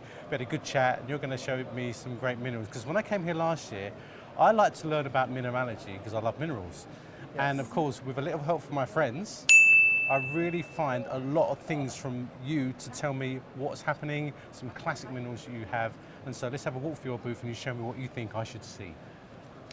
It's a pleasure for me to show you the classic minerals, Great. Of course, and some minerals from other areas, from other countries. Okay, yeah. Okay. Let's go ahead. Let's go. Okay, look here. This is a black and ugly, but it's probably one of the largest Hess silvers. So that's a native silver? That's a native silver. Wow, it's big. It's pure, yes, it's pure silver. And now I would say that is a collector's piece. Let's be honest about it. It is rather ugly looking. Yes, of course it is. For the species and actually the locality is pretty unique for its size.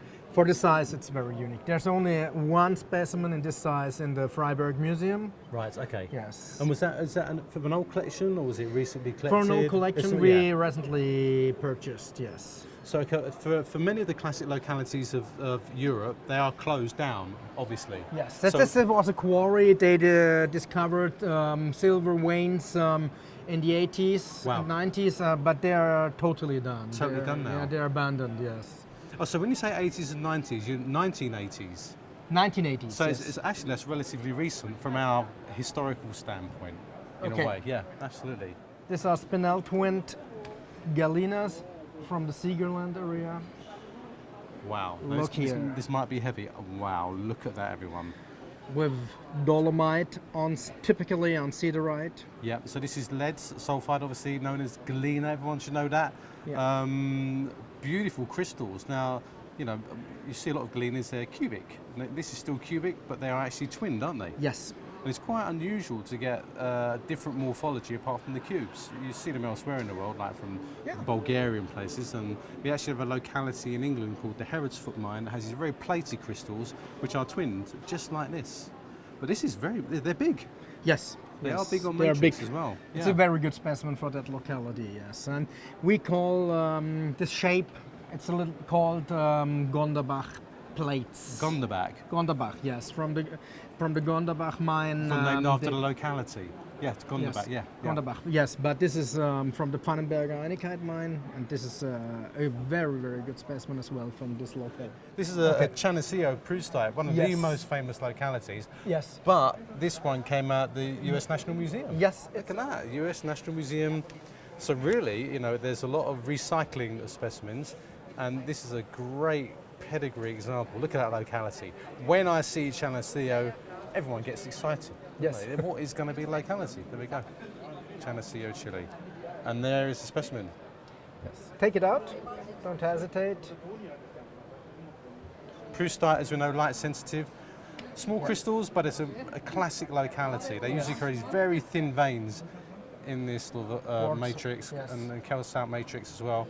And of course, when these were first discovered, they were bright red, but as they come out of the ground, they expose to light, they go darker. But that's a beautiful example. And the pedigree from the label is awesome. It's nice, yes. That's I agree. Really nice piece. A very old one with tiny bright blue fluorites on the tips. Oh, just tips. You can just see them. You see the fluorite on the tips? Yeah, it's a sprinkling. Yes. Sprinkle up here. This is very typically for that locality. Now, I'll tell you what I love about these. As you know, when these go under UV lights, they fluoresce. Really? Like you would not believe. Great. Yeah. I think the manganese in there just goes whoom, and you get a bright blue fluorescence. And it's a feature of many UV exhibitions in museums. But that's a really nice specimen. And this one's really good because it's got really good luster. Yes. It's bright. The luster is insane. And look here, also on the back side, you more see the fluorite crystals here. Yeah, yeah. And you got a bit of chalcopyrite. The chalcopyrite, well? yes, these are octahedrons. Yeah. Here we have a very nice Florence mine. Oh.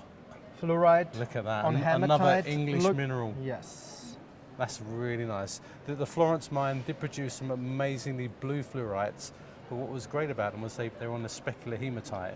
Yes. That sort of picked them out. And I'll tell you, I went to this mine, and it's the dirtiest mine in the whole world. It's iron oxide everywhere.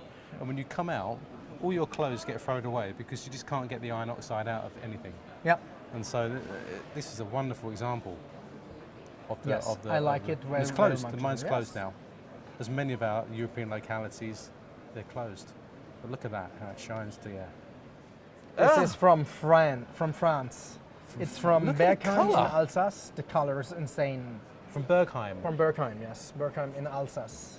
Now that's I don't know much about the locality, but I know it's a classic for this material. Yes. When I was a young boy, all of my godfathers went to the locality to self-collecting, Really? but I never saw a specimen in this quality. Never, ever.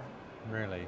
This is a very good Vesuvianite from Bellicombe in Italy. Italian, yes, Yes. of course. That's good. Yeah. Usually these specimens tend to be quite flat, don't they? Yes, They're laying down, yes, so to speak. and they've got garnets and things around them as well. Yeah, Yeah. and there are no. Usually they're not so clear. Yeah.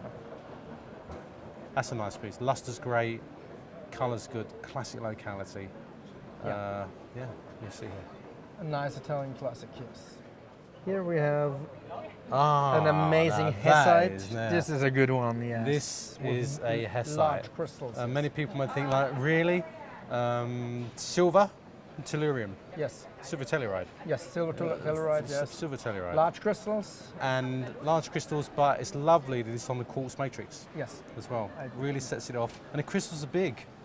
Yeah. You know, it's very rare to get such big crystals. This is obviously, again, from an old collection you managed to get. Yes, yes.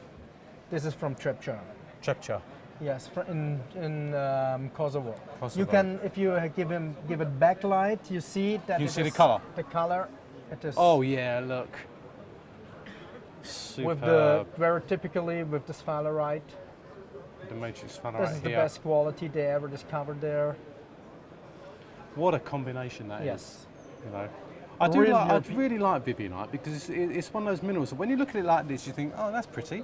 Yeah. That's nice. It's pretty dark. Just get a little light in there.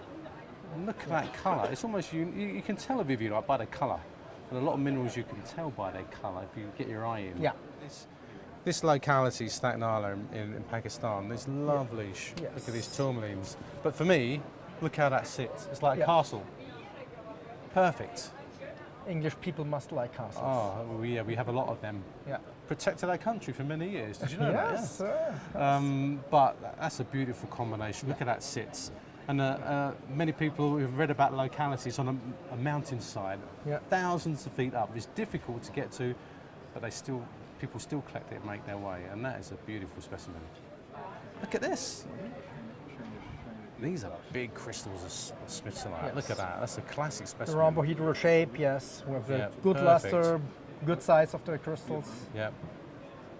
And it's nice again. It's not too flat. A lot of them were flat, weren't they? Yes. So this is this top is beautiful here. Yeah, I agree. Look, here we have a pyromorphite. Of course, it's not comparable with the worldwide great specimens, but it's from a very unusual locality. It's from the Wilhelm II mine in Velbert in North Rhine-Westphalia. You see here on the label,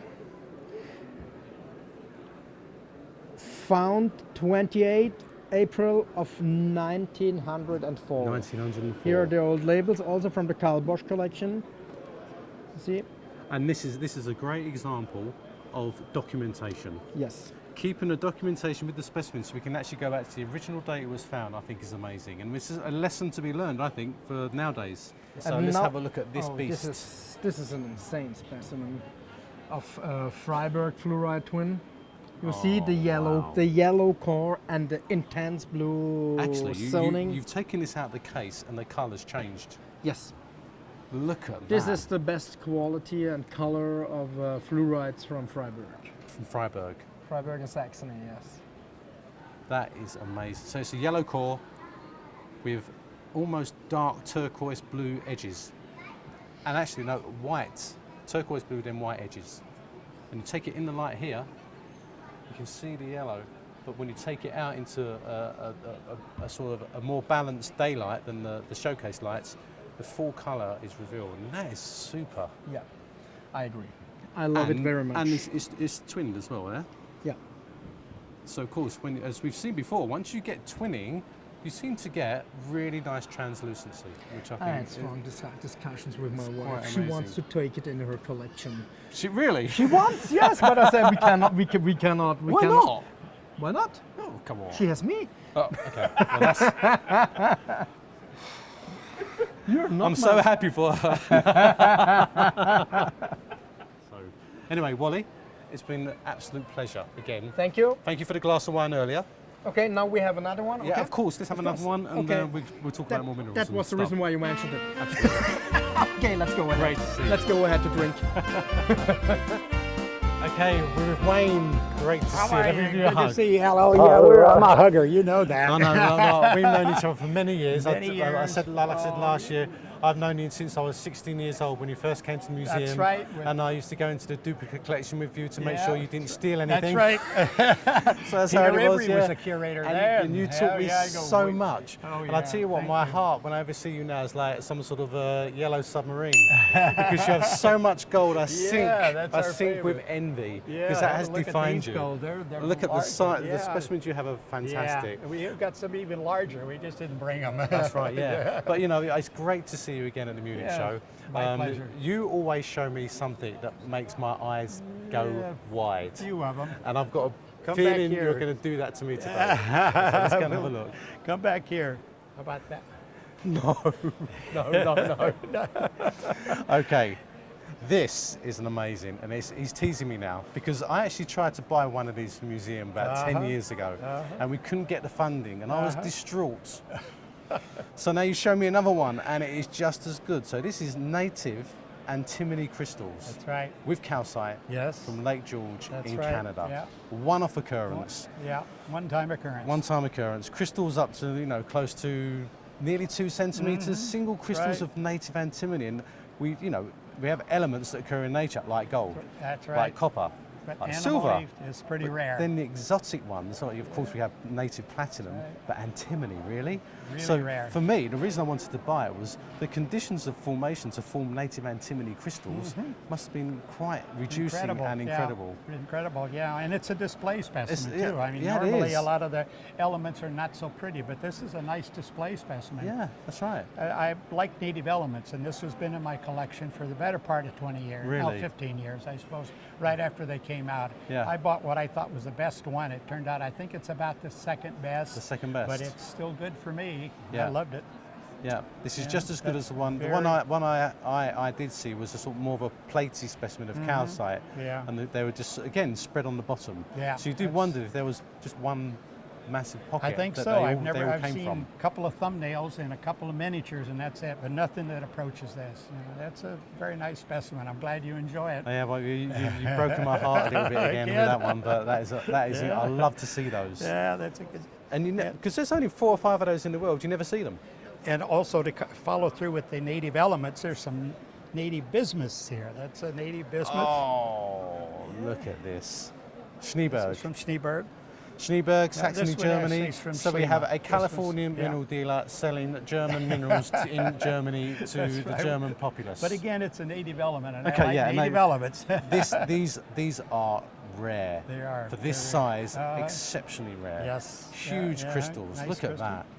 And there's some small sprinklings of erythrite and Oh, things. yeah, yeah, you You find know, all kinds of, that as- defines all these other associated minerals, minerals with it, yeah. associated. And usually you get some detached crystals, but this actually shows the whole of the deposit in a way. Development. The development of the deposit. crystals. That's right. It's a. That is an incredible specimen. Again, I like that sort of thing, even though they're not particularly pretty. Yeah. And here's another one from Schneeberg, but Totally different habit. totally different. But the miners used to call it feather ore, and I like that specimen because it looks like a Because feather. it looks like a feather. That's That's right. the miners named the stuff what it reminded Yeah, them of. that's right. That is incredible. Yeah, it's not an expensive specimen, feather but ore. I've owned that for a better part of 15, 18 years too, because I liked it because it was exhibited this feather growth, which you see in gold and you see Gold, it in yeah, copper exactly, and you see yeah. it in silver, and you also see it in one of the native elements, namely bismuth. Yeah. And And of course, many of the native elements they are cubic, of course, so they do They form are. these Oh, yeah. these similar So you- morphology. Yeah. That's true. And here's still a third. Oh wow! From Put it Schliemann. down. Yeah. So big this is cre- one big. this is a Schliemann native bismuth. Look at the size of that crystal. That's almost an inch long. Mhm. That is Again, absolutely that was in our fantastic. collection too. Dealers. I traded that one out of Perkins Sam's collection when he donated Perkins it to Sam's. Houston. They didn't have a place to put a natives business. I said, Yeah. I'll take that. I'll give you a tourmaline for it. Wow. And Paul Desautel's, the then curator, said, that's fine. This is an interesting, recently acquired. It's an old timer, but what's unusual Wow. about it, it's just, see, it's a tourmaline from San Yeah. Diego County. But what's unusual, it's doubly terminated, unrepaired, on matrix. I mean, you can't already ask for much more than that. That is beautiful. So it's doubly terminated, yes? It's doubly slightly terminated. rehealed here. Yeah, it always does that. And the It- flat termination on the other side. That's right. With nice Yeah, zoning this in is the a middle. break and reheal, but we call this a termination Right, yeah, yeah. because it shows. And we did discuss it. You think this might be Himalaya mine or I think so. an old- It an didn't old come with Himalaya? any attribution, but my guess is it's Himalaya from the feldspar and the Yeah. albite. I'm almost sure it's That's a Himalaya, but beautiful it's unusual. It's specimen. good It for is, the it European is. market because they don't like repaired specimens. You There have has to to show be a some gold in gold. here Yeah. somewhere. This is an interesting one, which I just Oh, recently acquired, yes. just in the last month. This came out of the famous Crespi collection that we bought in 1978. 78, I okay. sold this to then director of the LA County Museum, Dr. Giles Mead, when Peter Emery was, or not Peter Emery, Peter Keller was the curator Keller, there. yeah. And I sold that to him. He put it on display at the LA County Museum for a number of years. And then when he left the museum, he pulled it off display. And about 5 years ago, he passed away. And his daughter called me up and said, I've got this gold specimen that used to be at the LA County Museum. Are you interested in it? Yeah. I said, sure. She sent it down and I bought it. But this is one of the original Crespi golds from that collection we bought in It's 1970. It's about really 6 ounces ago. 6 ounces is yeah. heavy. It's leaf gold too, and they have these little warts on here. I call them little bumps, and those little bumps underneath those little bumps are hessite crystals, which is a silver telluride. You would think it'd be a gold telluride like petsite, but in fact it's a hessite. Well, I tell you, It's in I think I've Hanamaniland. mentioned it before. We have a specimen in the museum that it was figured in McLaren's 1909 Yeah, book like gold, that, yeah. and it's a flat plate with with these it's called warty warts. Yeah, emanations, yeah. and we always wondered whether the thing had been That's- boiled in acid or something. No, that isn't. So that forms if I go back natural- and see Mike and say, take the top off, and there's hessite crystals Yeah, see underneath. what's underneath. Incredible. Yeah, try that. That is such a... And That's it's quite a high silver content in these, and Yeah, the colours most of those quite from that light. mine were quite so. They ran about 800 fine, 820 fine, which is 82% gold. Yeah. They were a little bit. Almost all leaf gold generally has a lot more silver. Ah, I mean, right. that's a general Fact of the rule. day. Yeah. Well, I don't know about that. There are lots of exceptions, and of course, sometimes the color isn't reflected with the amount of silver. Some specimens have a very high silver content, But and yet they look buttery like the richer. So what happens at the surface sometimes has a lot to do with the color. But this we're really happy to get that to come back because it's one of the original ones that really put us in the gold business in 1978. And as we know, you are a world expert on gold localities. Well, I don't know about that. Yeah, you are. You are a world expert on gold locality. Wayne, that is incredible. And last but not least, recently acquired specimen from Australia, from the Allura mine. Oh, I do like these. Oh, wow. This is a mimetite. Mimetite. They're mimetites in English. Yeah. It's not like mime-a-tite. Yeah. That's what we call it. Mimetite, mimetite, what we're going to call it. That's one of the largest. This is fantastic. From Australia? Yes, from the Allura mine. When did they come out? About 15 years ago. 15 years ago. There's only 3 or 4 of them like this. There's one a little larger with not so large crystals. I've seen one, a bigger specimen with smaller crystals, but that is huge. Yeah. That is smaller size, but beautiful. larger crystals. Yeah, that's a very, very fine specimen. Highly collectible, of course, because the great stuff come out of Sumeb at the time. That's right. Sort of alerted collectors that mimetite could occur as great big crystals. Yeah. And then these arrive, and it's like, wow. Yeah, they're 1-inch crystals. Yeah. Really great. Yeah, that's a wonderful specimen. Thank you very Wayne, much. always a great pleasure, mate. Yes. And I look forward to coming to Laguna and come seeing you soon. Come lay on the beach. That's what's great about the show. We can do these things sometimes. Okay, here we are.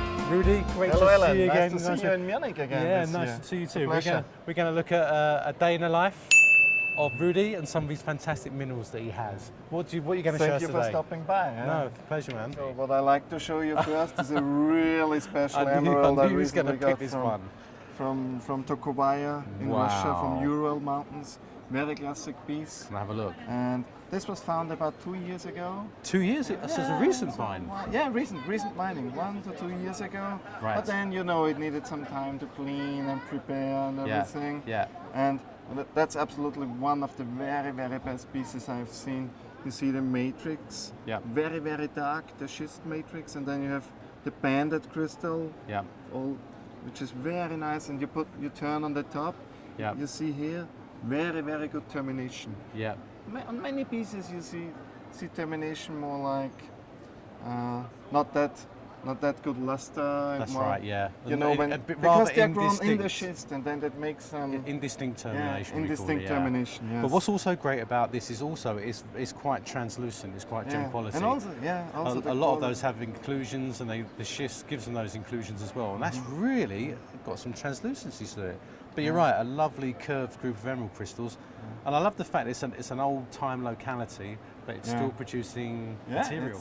There's another one I want to show you. This is very, very special from Switzerland. That was found about 10 years back.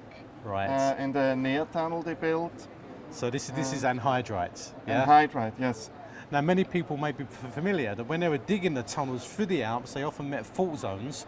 And in those fault zones, great anhydrite crystals are found. And the most famous, of course, is the Simplon tunnel. Yes. Yeah, from where the you get the ones. big old purple crystals when they were building that. Yeah. And so this is from another tunnel. Yeah, and this is from the Near tunnel. The Near tunnel.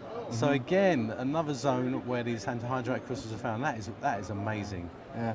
And all round the group, look at that. Yeah, it's perfect aesthetics. Wonderful piece. And you see the tiny hematites also. Yeah, I was looking at those, So these it's very tiny nice black dots here, association, a nice association. Sometimes it's slight purplish pink, isn't it? Really, Yeah, look at it. there's It's a got little its colour. to it. It's not completely colourless, which is Yeah. very nice to see. Yeah, although they can, sometimes they can fade over time, can't they? Some of that colour can And fade. I heard all the stories when they built the Simplon tunnel. Yeah. Many pieces of this. Most what they found were destroyed. Destroyed. Simply. Yeah, that's right. Yeah. That was a big problem. You know, when the machine is running, mechanizing it. So big, they just cannot stop the machine. I mean, when hit the bucket. Yeah. So that's the reason why only very, very few pieces came to the market. And I know that is it's a real amazing. treasure. In fact, can I look? If you look at this, that is really etched. Yeah. We've seen a lot of these at the show. Yeah, but actually, this is from an older these finding old when it was still Soviet Union, and it Wow. was going to Asia into a gem cutter. Yeah. And yeah, this guy recently sold to me. I got it delivered 2 weeks before the show. Wow, that is amazing. I love the fact that when you look really carefully, can you see the long inclusion in there as well? Yeah. As you turn it, you just see that inclusion. It's just in here. It has unusual good quality for this. If you see the size of the crystal, I mean, it's close to 2.5 kilograms. Yeah, I can tell. Yeah, I'm like you can feel the weight. I've held a lot of heavy specimens this time, but that's a beautiful specimen. Yeah. It's like going into his house. Look at this! Look at this! It's like cabinets and furniture, in our nice back room sofas, chocolates. There's a cat in the corner and the dog coming in. Yeah, that's the best way to welcome. And of course, there's a mineral cabinet. Yeah. You can look in my drawers. Wow. Always lean over the shoulder and have a... But what I do notice though, when the dealers do open the drawers, they close them very quickly. Yeah. You don't get enough chance to look at everything. Yeah, you know, there's a lot inside. I jest. Yeah. Have a look on this. Wow. Yeah. Actually, that's a piece in my collection, and as I said, it's only here because I gave to the lab to re-clean and do everything, and now I'm very happy with the result. Can I hold it? Yeah, you can have. Get a bit nervous always when you hold these things. That is an old Jonas mine. Old Jonas mine tourmaline. piece, yeah. And this is from the old pocket, is it? The Yeah, big that's pocket. from the famous pocket. From the famous pocket. Yes. And a very good one That from is there. amazing. It's very nice with the Clevelandite, the lepidolite. Look at and the the colour. big, That is- massive crystal. that is just the mineral I classic. did not see many tourmaline. of this size and this quality, and Wow. this good aesthetics. It's very good. And it's all round And as also, well, isn't this has pretty nice history because, you know, I mean, most people know the story. We got a big plate in about 10 years back. Yeah. All full of Jonas tourmalines, and this was tourmalines. part of the plate that turned out very, very good. So of course the plate was broken up into individual specimens, and there Yes, was a it picture was- of the plate and the individual I specimens. believe it became think. about 15 very 15. good pieces. Yeah. But that was definitely one of the best 3 or something, I would say. This part of the Yeah, in the piece base is here, like base of the crystal. Gem, yeah, in here, that's right. Yeah. I was looking at that. Gem quality, which is very rare on thick crystals. Wow. Well, I'm going to give that back to you. Yeah. Thank you. And congratulations on such a wonderful item. Right. Well, Would thank be you so fun. much, mate. And I look forward to seeing you soon. Okay. Thank you for stopping by. Hey, Mustafa, Alan, how's it going, how you man? doing, my friend? So good to How see you? you. Yeah. My best friend, since 10 years in the museum Longer when I than was that. in London, right? Yeah, remember we chatted last year? Yeah, absolutely. And we told the story about how we met. We You don't need did, to do yeah. it again, but you are one of my best friends in the business. That's really And you've got the compliments best for me. smile apart from Wilbur. Oh, thank you so much for that. I try So, my yeah. best. Oh, let's get Wilbur in there. It's good to see you again. Anyway, yeah? you're going to share some stuff, so don't let me down. Yes, I won't. But of course, I look at this specimen, I just ask myself, when are you going to trim it? When I'm gonna trim it, I think I've already trimmed this specimen not once, Really? not twice, 3 times to be honest with you. Really? Yes, Okay. absolutely. This specimen at the beginning was 350 kilos. Oh my God. You know, and we trimmed it, once, and we didn't like it at all. Trimmed it again, and Federico was nearly like, you know what, I'm gonna kill you. You have trimmed this piece 3 times on me, but at the end, he did a fantastic job. MCP Federico, they have a lab in Milan. of course, They did a fantastic job. They trimmed it to absolutely perfect. Beautiful Clevelandite here, as you can see, really nice, complete quartz crystals, and then really fine aquamarine. No repairs as well. Not at all. Yeah, and it's amazing, for the miners. The good thing is, I have the video of all the piece when it came, from the mine. And the funny story is, they brought the piece down in a 2 wooden block, carrying about 15 to 20 people in the beginning, from up the mountains. Yeah. And the miner told me it took them 1.5 days to 2 days in order to bring it down. So it was Really? just amazing. I waited for about 6 to 7 months for this piece to get ready. So I like to start, Alan, with the brucite. Like in Tucson, we had a couple of pieces of brucite, but I think I'm working really seriously with the miners and with this stuff, and I'd like to show you some of the best pieces that I think, for the size and aesthetic and quality, they're really fine. All right. I'll tell you now, I've seen a few of those best brucites already around the show. Everyone says I've got the best brucite. Okay, and you can have a look at my pieces and you can judge are they the best or not. Okay. I like to start with a really fantastic piece. Wow. Okay, now I'm now surprised. Oh really? You're not? I am surprised. I am surprised. Okay, that's good to hear. The matrix, this whole matrix is a chromite.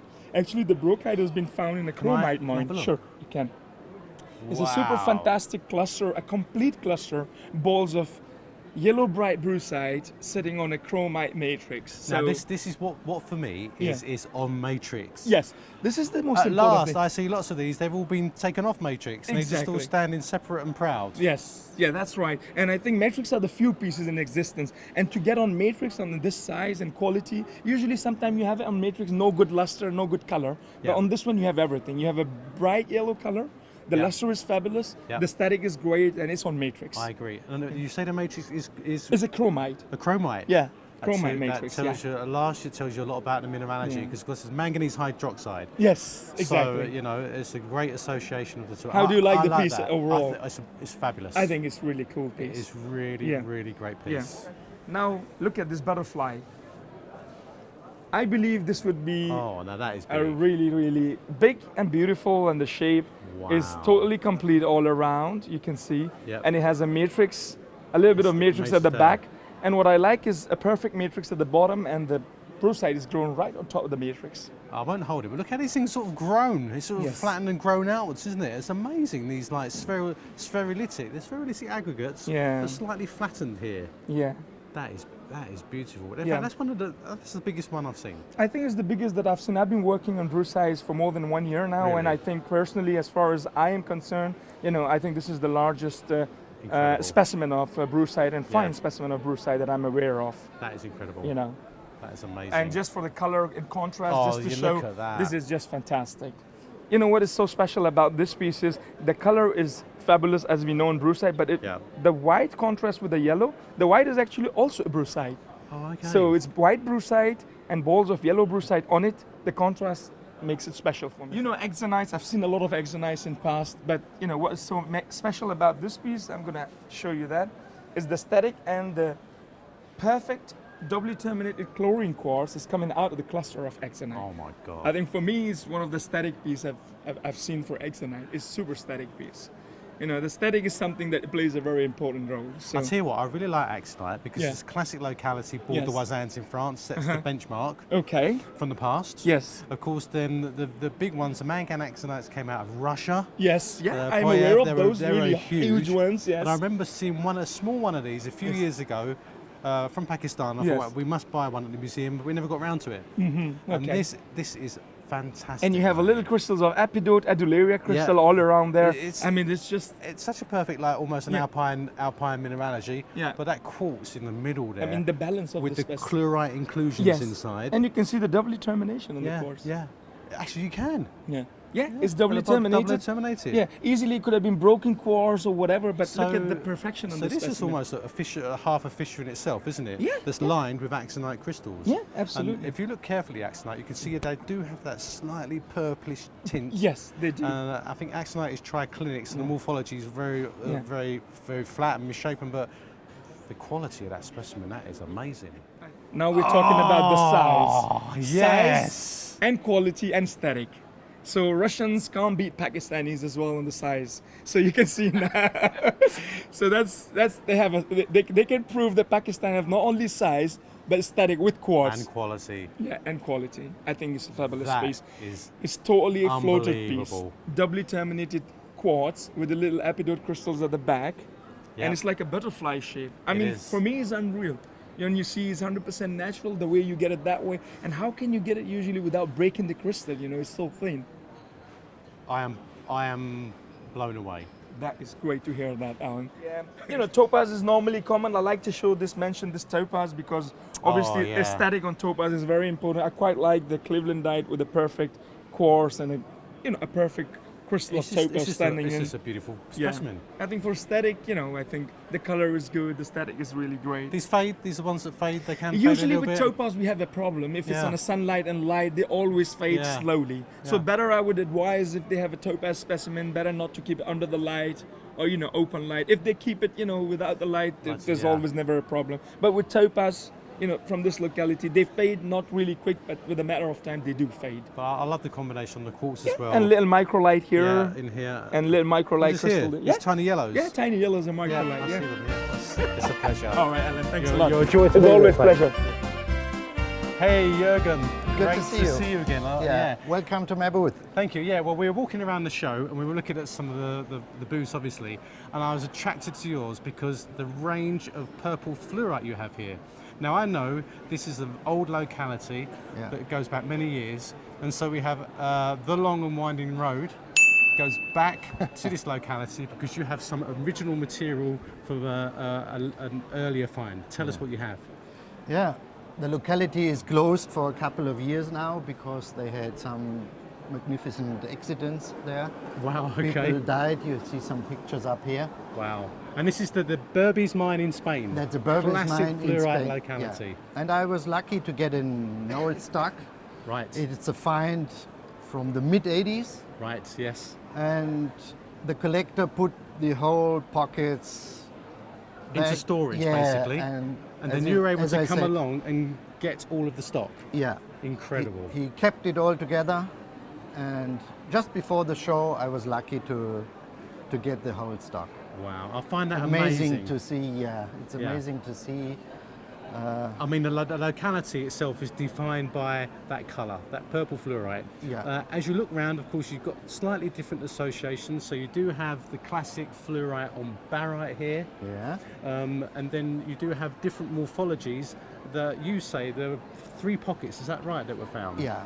To me, it seems that these were 3 pockets. You see the ones with the barite. That's the classic Berbice mine. Classic fluorite, Berbice. yeah. Sheaves of barite with these beautiful phantoms pale lilac inside, with phantoms beautiful in the middle. barite, yeah. That's superb. Yeah. That's a beautiful piece. Yeah, and then we got this type, very dark crystals, but big crystals, and with the modified cubes. Yeah. See, I remember when I did my first year as mineralogy, it was always told that these modified cubes are very typical of the mine as well. So this is obviously a beautiful purple crystals. We get some colour in this. Very dark though. These are much darker than the others, aren't they? But great morphology. I love these beveled edges on the cube faces. And then we come to my favorite color. Oh wow! Pretty similar to, I would say elmwood. Oh, look you at see this here. With the sharp edges. edges. I've never seen that type before. And then when you come into the light, you see the quality. Look at that colour. That just defines classic Spanish fluorite. Absolutely classic. And I love the way that it stands proud. Yeah. It just sits three-dimensional. There. Yeah, it pops out, Yeah, three-dimensional. Yeah. And of course, we've got all these here, but I do know you have some big pieces of this material. Oh yeah, also some big pieces. Look at that. I hope we can capture that. That is fantastic. This has got the barite, slightly small sheaves of barite on roses, as well. Yeah, quartz here. Quartz matrix, and then the separated. That's a beautiful specimen. I love the way these pop out. Oh yeah, yeah. Beautiful. Deep purple. Colour. Deep colour. If you want to have a look here. This is what I love about the Munich Show. It's not just what's on display. Box. There's a secret stash underneath with even bigger items. And I think it's amazing that these were all collected in the 80s and stored away for many years, and now they've resurfaced for sale. Look, I love the way this is just sitting on the top here in this bowl of beautiful specimens. And it's actually really nice that the crystals are separate, so you can see the crystals and the matrix shows them off, shows the colour off themselves. That is incredible. This is the sharp style, and here we got the big plate similar, with the modified. But again, with the modified cubes here. Each of those, that's showing a 101 form, I think. Yeah, the 101 form of fluorite, which is just beautiful. Well, look, thank you so much for sharing. It's a real privilege to see us. Yeah, thank you so much. Have a nice show. You too. Anton. Hi. Great to Hello. see you. How Nice you to doing? meet you, yeah. Brilliant. Now, I saw some fabulous specimens last year, so I want to ask you now, for you, what's hot in Munich this year? Yeah, I got some more of the fabulous brucites. I showed you one in Saint-Marie show, and you see how colorful this case is. These new ones have even better color than the old ones. Yeah, they have fantastic deep pink, deep yellow color. Yeah. It's the best yellow I've ever seen in the mineral world, to be honest. Maybe only sulfur has this color. Well, this is sulfur yellow, isn't it? But I must say, you matched it well with all the purple minerals in the case as well. It's a stunning case. The colours are so complementary. Yeah, it looks fantastic. You have one of these in here. I have one set aside in the back. Okay, let's come in. Oh, See, this is a fabulous arrangement of freestanding crystals here. It's three-dimensional. It's great all the way around. It's super lustrous, super gemmy. That is, I can't believe the colour. Yeah, me too. It's the best quality of brucite I've ever seen. Yeah, no, it's a magnesium hydroxide. It used to be sort of an accessory mineral that was thrown away, but recently these have come out of Pakistan. That's right. Yeah, from Balochistan. From Balochistan. Balochistan. This is an area in Pakistan. So it's a new find. A great new colour, sulfur yellow brucite crystals, spherules, aren't they? They're sort of spherulitic aggregates on matrix. Yeah. But the colour is definitely defines this for this species. Yeah, let me show you another very, very fine piece. Oh, this is from the French Alps. Yeah. That is an incredible old piece. Fantastic fluorite from the French Alps, Chamonix. Yeah. Now I know everyone knows how collectible and how highly prized these things are. Yeah. And that is a this rich is a, would say, specimen. 6 to 7 inch plate with crystal 4 centimeter behind in the center minimum. Yeah. Very clean, great colour, even throughout. And I love the way you got this quartz up here. Yeah, right and, here. And you got this quartz coming through here. Yeah. Maybe just through here as well. So it's a beautiful combination piece. Yeah, this was a magnificent pocket. You see how rich in fluorite it was. Yeah, it's absolutely rich. Was this a new collection? Quite new find, yeah, quite new find. Found in about 3 years ago, I would say. Yeah. Well, I'll tell you what. When I go to bed at night and I dream about minerals, this is the sort of thing I like to find. Me too. I love to find a cavity and see what they look like when they come out of the ground. And that is fabulous. Yeah. Look at this gorgeous gwindle. Yeah.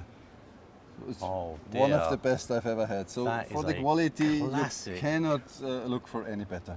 So gwindles, curved parallel growth quartz crystals, this case smoky quartz, you can see the curvature. Yeah, the parallel, right, quartz crystals with a strong curve. Translucency, none of the tips damaged, but 2 interpenetrating gwindles. Right, 2 in a group. That is really rare. Yes, very, very rare. You can see as I point it down, you can see it there. Look at that. Yeah.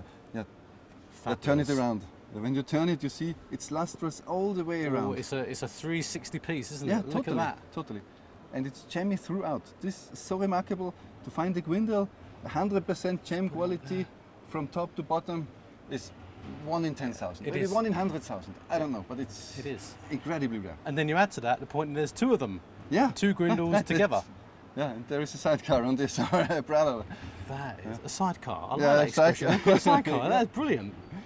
Yeah, then I got a fabulous tourmaline crystal. Gem mineral. Kamar mine, Afghanistan. See, I show this to you because it's so interesting for the color. It's truly unique to find this almost Paraiba green-blue from Afghanistan.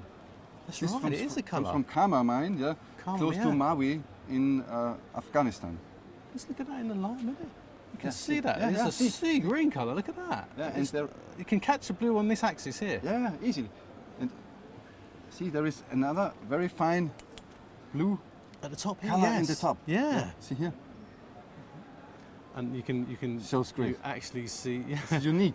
And the miner who found this told me this was the only crystal in this pocket. There are no other tourmaline crystals like this. When you catch it like that down there, you can see the beautiful colour of that material. And I've never seen it from that mine like that. It's Paraiba colour, I would say. Yeah. Fantastic to get this. No, he's trying to tease me now. One of my favourite minerals. Small, but it's fantastic. Anyone who knows me knows I love tanzanite. Yeah. Superb tanzanite crystal. Really. Also 360, perfect all the way around. Can I hold it? Yeah, sure. Look at the quality of that crystal. Perfectly translucent. Here we have a great colour change as usual. This always fascinates me. To that. Great purple. Then let me show you the best. Directional differential absorption. Shows Do you get the red? Hot red. Oh yes, you're getting the hot purple red down the C-axis. Very rich red down the C-axis. So this is a fabulous crystal, one of the best I've ever seen in this size range. As you know, there are bigger ones, but I think there are no finer ones. But it's great luster and it's great translucency, and there's hardly any inclusions. Hardly any, yes. Hardly any inclusions for the stone. You're welcome. Well, I look forward to next year to see what you show us, but you always have great material. Thank you for showing us. You're welcome anytime. Cheers, thank you. Cheers, goodbye. Well, this is one of the highlights of the show. I've been here a couple of days and I've seen some amazing things, but this stall here has really taken my breath away. Can I introduce Sergey? Lovely to meet you. Hello. Hello. And Ina? Hi. Lovely to meet you. Nice to meet you. You are from the Ukraine. And you are responsible and you own the Volodars mine, and that is a very famous locality, a classic locality for heliodor and topaz, and of course the quartz. The quartz was why it was originally mined for the army, it's a piezoelectric effect, and the heliodor and the topaz are modern, well, they're of classic specimens from those mines. How long have you been involved with the mine? Являюсь сособственником этого месторождения уже где-то больше 5 лет. Sergey approximately is the owner, he's sole investor of this mine, approximately 5 years. 5 years? Yes. Right, wow. And when the mine first opened, you had an idea to literally open it up fully and mine for the gem minerals, the heliodor and the topaz. Is that correct? And of course quartz. And the quartz as well? Yes. Right, okay, good. Well, I tell you what, the heliodor from this mine is, of course, heliodor's named from the sun gift because of the colour. So whenever I see this, when I came here, I was like, here comes the sun. And it was amazing to see the colour. But really what got me was the topaz as well. And as we know, the topaz is usually treated, it's blue, it can be almost colourless, and it's treated in nuclear reactors to make a better colour. But you haven't done any of that, you've got the samples as they come out, and what's unique about them, I feel as well, is they're bicoloured. They're both brown and they have a natural blue. Да, потому что наше месторождение одно из самое старое в мире. Yes, because our deposit is one of the most oldest deposit in the world. Really? Of mining. Ему больше миллиарда 700 миллионов лет. Existing of our deposit is more than 1,700,000 years. So it's been aged at 1.7 billion years old, the deposit. Yes. Wow, that is just incredible. Это самое старое месторождение в мире. It is the most oldest mining deposit in the world. Unbelievable. Невероятно. За это время кристаллы очень сформировались. During this period of time, of course, the crystals contained and prepared from during period of time, so that's why we have a beautiful samples. And from a geological context of all that age, I look at some of the pictures you have, and the specimens are in a real clay matrix where all of the feldspars that were there have broken down into clay minerals. And it's interesting to think that the colour of the topaz might be due to in part the radiation from the potassium in the feldspars that are long since gone, but over such a long time that's destroyed the crystal structure to make colour centres, and so that's why you get the brown.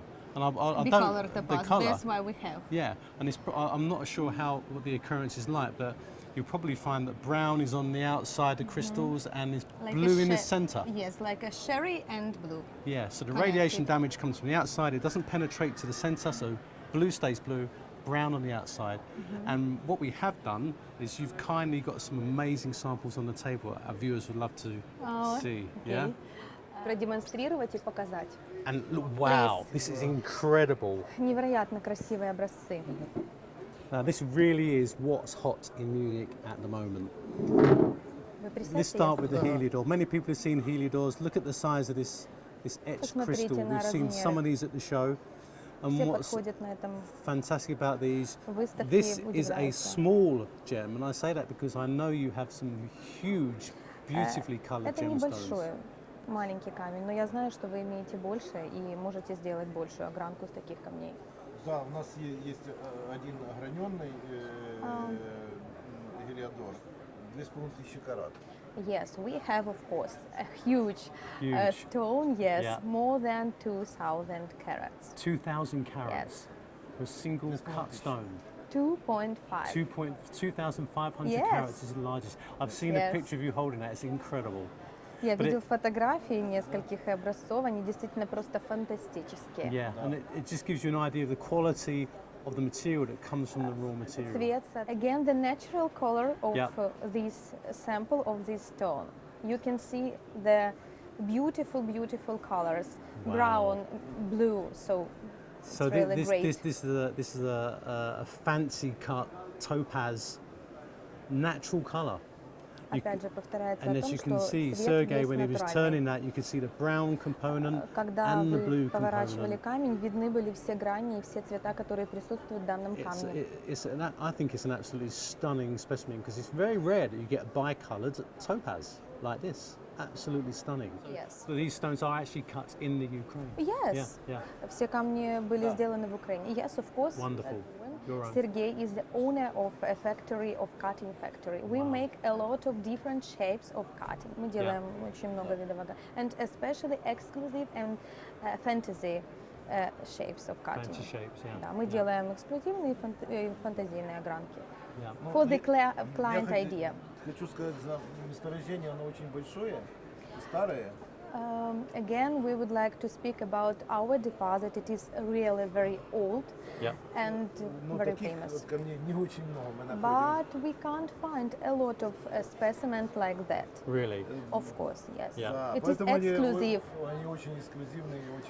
That's why it is very exclusive, and you can't find a lot of pieces like that. This is a unique piece of rough material that this would have been cut from. You can see the brown component and the blue zone in here.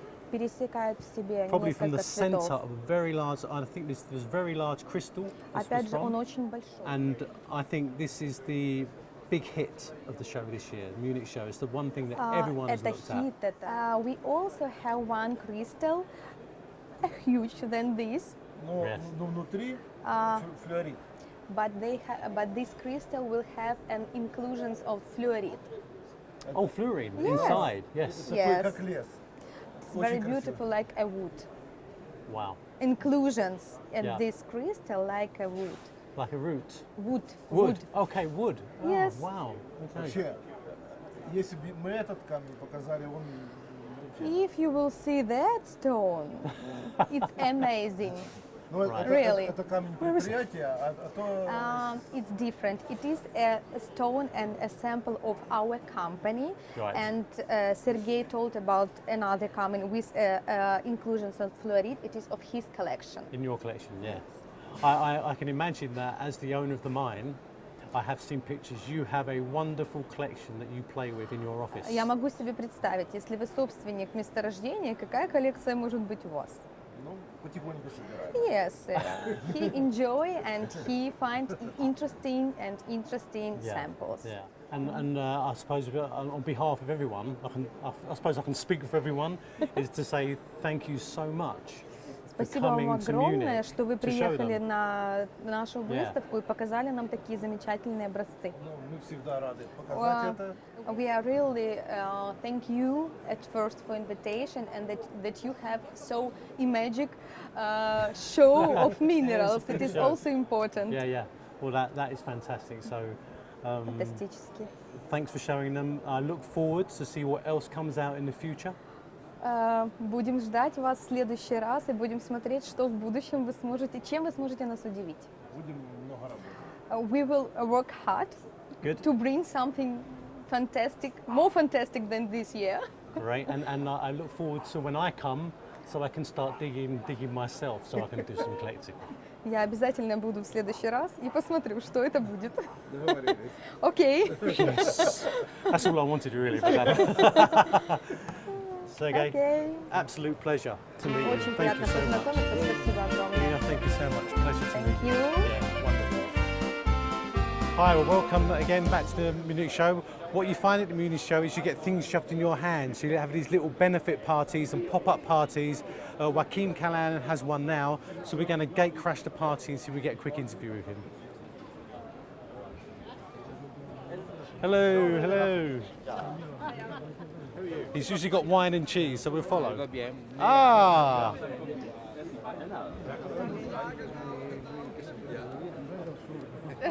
The man with the mostest. Alan Hart. There's no gate crashing another party. Joachim. No, I just want to say hello. This is Joachim, Alan. He's holding the cheese and the wine and everything. And we just thought we'd say we come to your party and we film it because you put this on and it's a great place for people to meet each other and talk about what you do and all the contacts that are at the show. Yes. So I just say thank you so much for inviting us. Oh yes, it's for us, for the friends, and for the minerals. For friends. Of course, and that's a great feature of the show is catching up together and meeting each other, isn't it? And here's Terry. Look, Terry just popped in. How are you? No, you're going to be on camera as well. Whenever there's a free glass of wine, Terry appears. We all appear. But yeah, so I'm glad to meet you here. Yeah, thank you. We're just saying we have these pop-up parties and benefit events where people get to meet each other and talk about what's going on in their lives and what they're doing in the mineral business. And it's quite an important part of the show is that meeting and greeting. Yeah. Well, whatever's hot in Munich. That's right, yeah. Everything's hot at the moment, we've seen a lot of good stuff. So yeah, great pleasure. Thank you. Okay, hi everyone. We're at a very important event here at the Munich Show, and that's the launch of Patrick Dreher's book on carving gemstones in Idar. Now, he's on the stage now talking about the book, but as we know, he's one of the master carvers out of Idar. I've known him personally for a few years now, and I was very privileged to go to Idar and work with him, see what he does. He introduced me to many of the carving factories, the people who are doing this beautiful workmanship on the ground, including himself, which is what his book is about. Gemological Association, I'm the CEO of, we supported that in terms of writing some things for the book and giving out a quality endorsement because the work is world class. And you can see some of the pictures he's showing to this really engaged audience are just fabulous. So I'm actually personally immensely happy for him. It's well deserved. It's been a long time coming. We will have a few wines and some cake afterwards to celebrate this.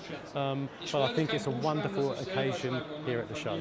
Okay, well here we are, viewers. We're getting the after party for the Patrick Dreher launch of the book. I'm really pleased again to see Rudy Pol of the Granada Gallery, and he's going to tell us a little bit about what's going on with the book after this. Well, it's a great project. It's been years in the making, and honestly, I'm just really glad that we are able to contribute to that project a little bit. And you guys saw the Dreher exhibition that we did in Tucson this year. Superb. Some amazing pieces. I think one of the rare exhibitions that there have been of Dreher pieces in the U.S. Yeah, and sure. so we wanted to kind of mirror that concept with our booth here at the Munich Show. Right. And we're able to get some fantastic pieces from the private collection from different collectors to show them here. Some are even for sale. And we'll be sure to bring some pieces back to Munich, back to Tucson next year as well. What I found when I'm here is that I see some of this material and it astonishes me how good it is. I went in the back there and looked at those things and I noticed there's a snail there that is phenomenal. And I was just caught by this snail because to me, this is the perfect example. This is cut out of one piece of material. It's looked at carefully. You may spend months trying to work out what you want your end product to look like, and you use all of the material to try and to mimic your subject matter. And I think even this agate here looks resinous, like the snail's ready to come alive and leave a trail of slime on my hand. And the beautiful mateness of the shell and the use of material, I think is one of the best things I've ever seen Patrick do. Okay, well here we are, we're at the Patrick Dreher launch, and we are now with the man of the moment, and that is Patrick Dreher.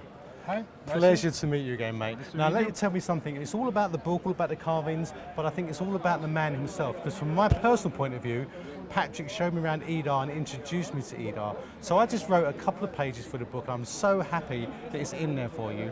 But I know that you're quite an unassuming man, but you produce the most wonderful objects, and I think the book is a great testament to your artistry, your family, and your work. Today is a beautiful day for me. The presentation of the book was amazing. Yeah. I thank you again, all people that would help us for the book, also sponsor.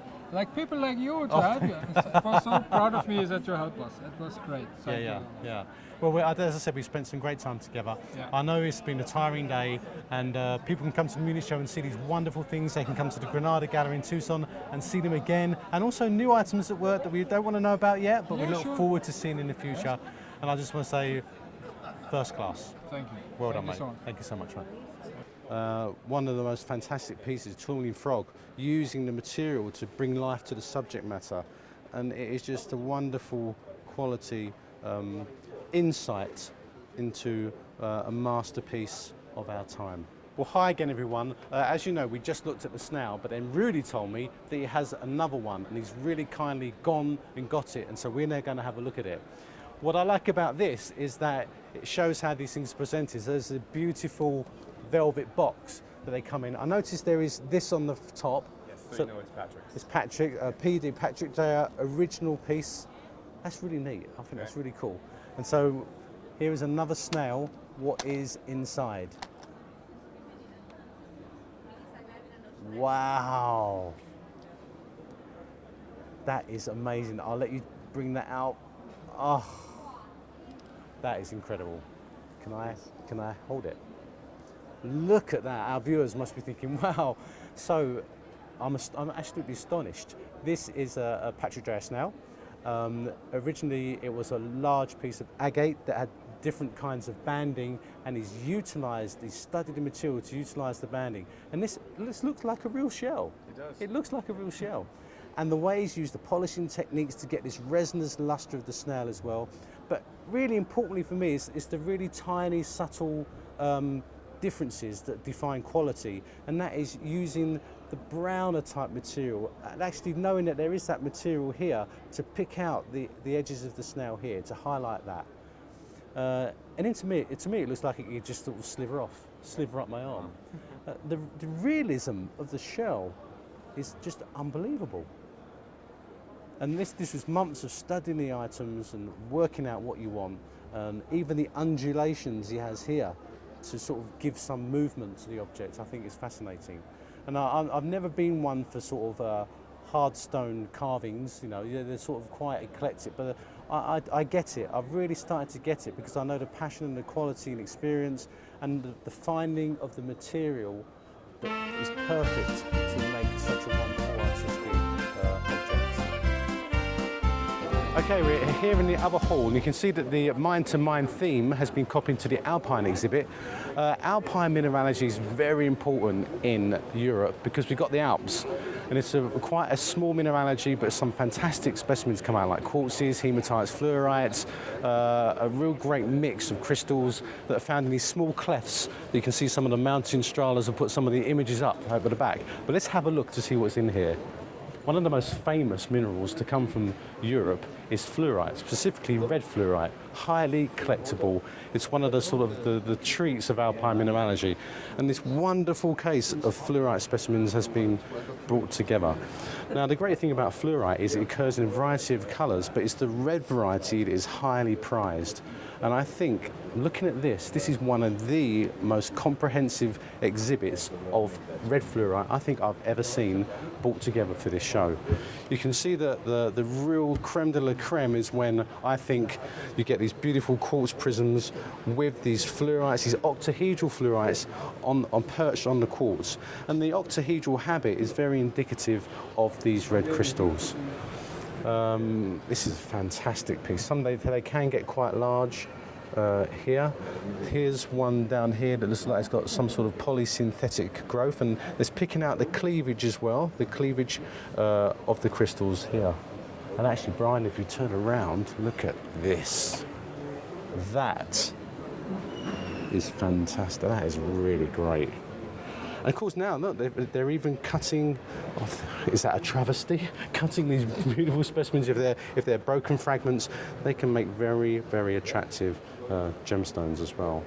Kvrady, now that's a famous locality. The Kvrady Slut in the museum, we have the Ashcroft collection, and he extensively collected, and from this locality came some wonderful hematites. And yes, in the case, typical hematites from this locality like this. Again on quartz, freestanding, but if you look really carefully on some of the crystals, you can see tiny light reddish-brown crystals, sorry, dark reddish-brown crystals, and that's rutile. And these rutile crystals are epitaxially grown onto the hematites, and they give you wonderful, wonderful specimens. Oh, wow. That is a fantastic example of a hematite. And you can see it is really about aesthetics. You can get sort of these rosettes. I think the nicest ones are the ones that are freestanding and perched on matrix. Here, doubly terminated quartz. We have a very similar one. And here, again, that is just fantastic. Le Gardet. Yeah, it's called Le Gardet, exceedingly famous locality. Everyone knows about the quartz from here. This is a perfect example, a Le Gardet quartz. Now, what's interesting about these quartz crystals is they do tend to be a slightly different termination. They have a chisel edge termination. That used to be indicative of the locality, although they have been found elsewhere now. As soon as you've got a plate with chisels, you immediately said Le Gardet. And what I love about these is they're freestanding, they're separate, but it's the luster. They're highly vitreous, almost a glassy vitreous luster that defines what they are. This is a great spray. That's a beautiful specimen. Mine's Lemur, again. Sphalerite's famous from this locality. Often sphalerite is dark, it's iron rich, it's not translucent. The most famous, of course, being the Spanish and some of the Irish specimens, but here's some really nice translucent sphaleриtes here from Kreis. Good to see those, real good collector's pieces. Yeah, once again, more of those. It's amazing how much there is out there. I always find it wonderful that people bring a lot of specimens together, so you get the whole range. So in effect, you might see one specimen and think that's what the locality looked like. But when you get all of them, you get a great cross-section of the types of habits and the types of association to build up a picture of the full mineralogy of the specific localities. Look at this. Again, big fluorite specimens. Look at these wonderful cubes. This is the sort of exhibition I could spend many hours in just looking at different colours, of the different morphology. I think this is beautifully backlit as well, which is great. This is like they're all from Italy. I'm not sure oh right, I know, it's a new find in Italy, so someone's been very busy collecting this material. Look at the zoning, the colour zoning in here, the step growth. This fluorite is a beautiful specimen, but it also can be very artistic. I think we're going to see some specimens in dealers' booths because fluorite is very popular because of the range of colour and because it has a sort of sculptural look to it, the way the crystals have grown. Yes. And look at that, that is superb. Wow. The zoning in this crystal here is absolutely fantastic. Love it. I love it. Wow, look at this. The Naffenband is prized for its epidotes, and these are superb examples. Sometimes you get huge prismatic crystals, that is so atypical, and sometimes you get intergrowths that form these fans. Usually they're rarely, well, you rarely see them on matrix. They're associated like with dolomite and quartz and adularia, typical type of mineralogy, but you also get this very fine actinolite that's somewhat removed to reveal the specimens. I like the ones that still have actinolite with them because it captures the mineralogy. But these dark greenish lustrous crystals of epidote are a signature species for this locality, and many collectors and all the major historical collections have these represented. Oh, look at these. This is emeralds. Of course, emerald comes from major deposits across the world. There's probably only about 40 or 50 emerald deposits in the world where you can get gem quality material, few gem quality. The Habak-Tal emeralds occur in the schistose matrix, and this is great to see them slowly revealed, a very famous locality. And that is an extraordinarily beautiful sphere. That is an amazing specimen from Habaktal. The dark lustrous sphere crystals, they usually have this pointed morphology and a sort of twin reentrant inside the matrix, and they're very lustrous and they can appear slightly brownish, but I love the way this one stands up on its matrix. That's an extraordinary good specimen. And there's the actinolite. You see the actinolite I spoke about? Sometimes these crystals are covered in actinolite and you can slowly take these off. But I do like the ones that show the original mineralogy without removing. It just captures the specimen beautifully. You know, gold, you think of gold, you think of gold rush, you think of Yukon, you think of California, Australia, but gold has other occurrences. Look, Alpine gold, obviously invested inside the quartz, which is slowly revealed by acid etching, but look how rich these deposits are. And it's really nice to see some of these old timepieces that resided in museum collections, figured in publications that are also on display with the specimen. And it's these type of specimens that have made stralas and people go back to the original localities to try and find the original material. And with the modern collecting techniques that we can now use, reveal some of these extraordinarily fine specimens. Now it's very early in the morning and people are staring with wonder at these objects. Now this, the Munich Show has managed to loan from the museum in Limburg the treasures of the famous church at Trier. This is an amazing suite of reliquary objects that was used, huge objects that were used actually as tools for the bishops and the diocese to show that the power of the church and the power of gemstones. And on the back wall there is a quote there that says, "Every stone's sparkle is a measure of divinity." And look at this object here. Now I was really lucky to be able to spend a couple of hours with these and look at the gemology. And you can see it's encrusted with gems. When you look at an object like this, the gemstones are of their time. So you might not obviously see any of the modern material, but you see some of the ancient gems that were used. So we have large peridots from Zabargad in the Red Sea. You have a whole series of hessonites. The whole thing is encrusted with rubies and diamonds, and there's a lot of glass being used, enameling, and the things like citrines, and that really was the most famous gems of the time. What I love about this display is you come round the back, this is very elegantly presented, and the first time I think I've ever seen it is that when you wear gemstones, look at this bishop's hat and the objects they were using.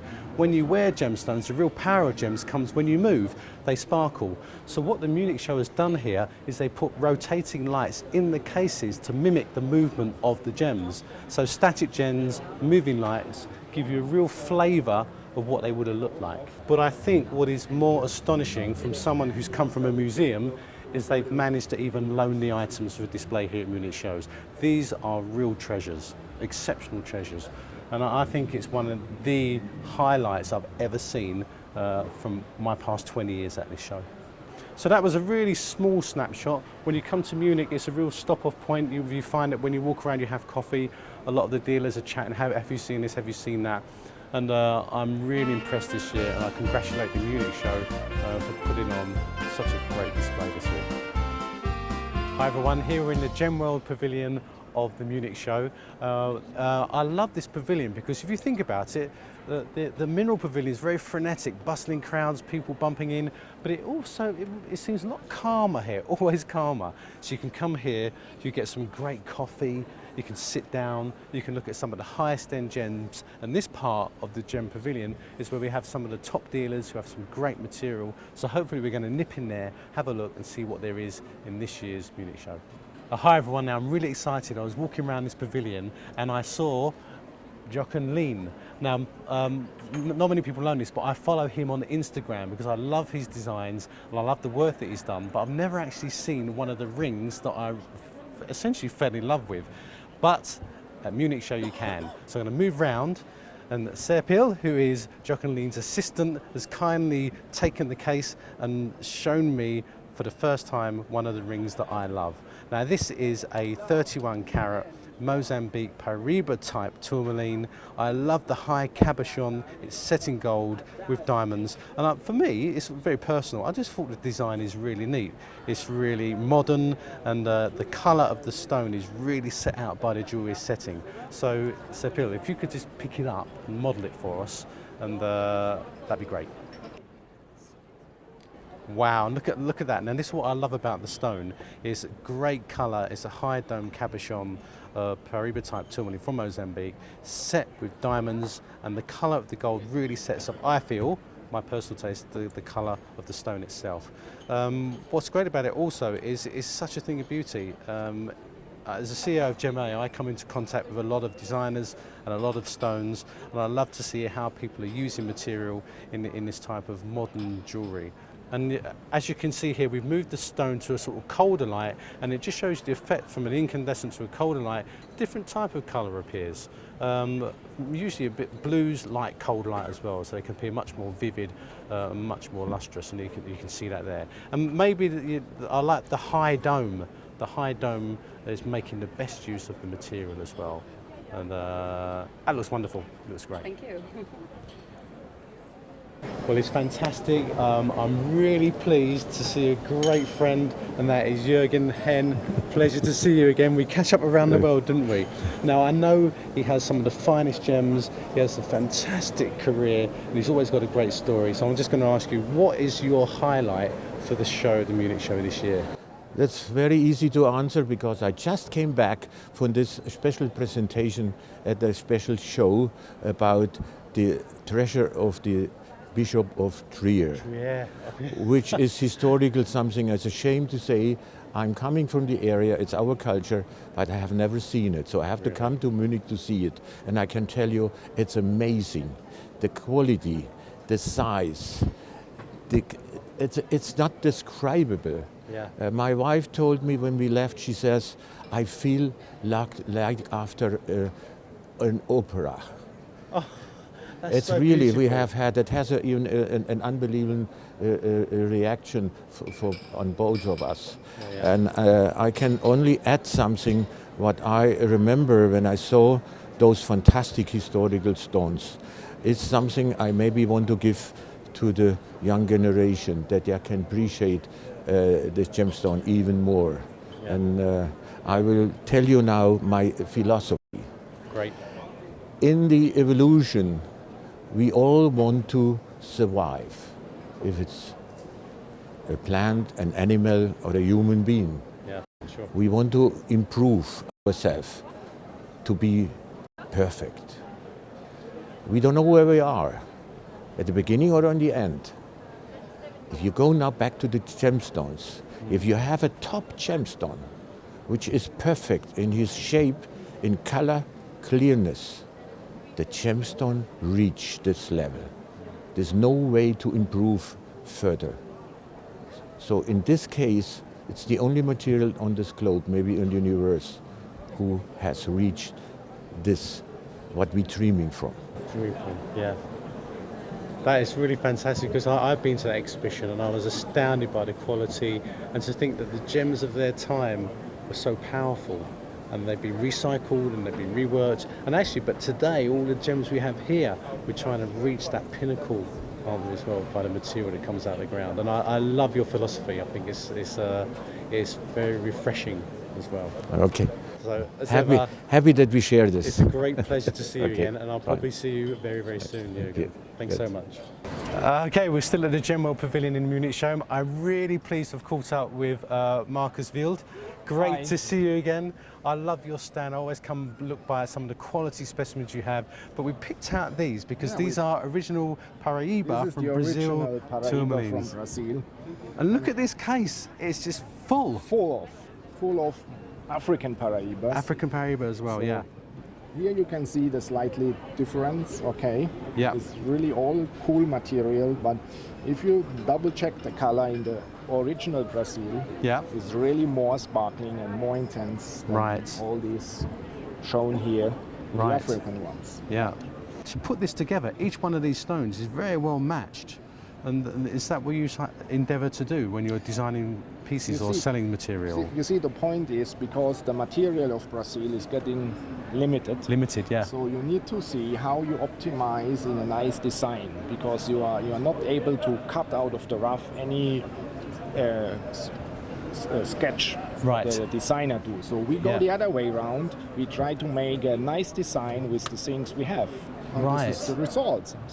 So you put in the stones into the design that someone can do. You've done it the reverse psychology almost, reverse way. That is fascinating. But we get the advantage that we really still can show nice arrangements, nice designs in the Paraíba from Brazil.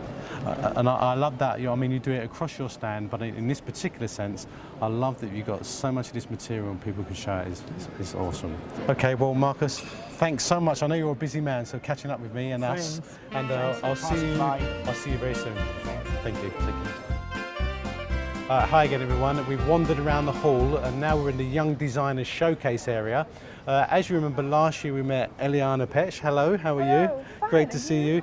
She was Young Designer last year with these wonderful rings and tourmaline with mirror backs that you could see the light we moved. Get it last year and have a look because they were amazing. You won that competition. It's great to see you here again. So you're showcasing some of your new material. But for me, how has it been since a year ago since you won that competition? Oh, it was very nice. I won the prize and then I started to make my gemologic and I finished them and now I make my master in goldsmiths. Wow, so last year you designed it, you won, and then you did more education.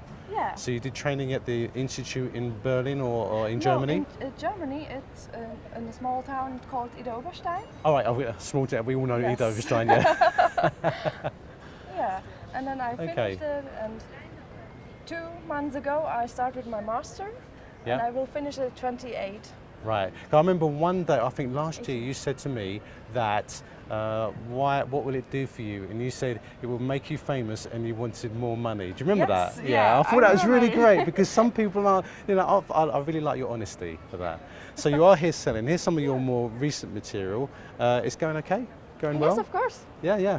So you're doing earrings and necklaces, so use of material. This is almost similar to last year, isn't it? Yes, in a way, the it design. is like the design from last year, and I'm inspired by doing with some Minéraux.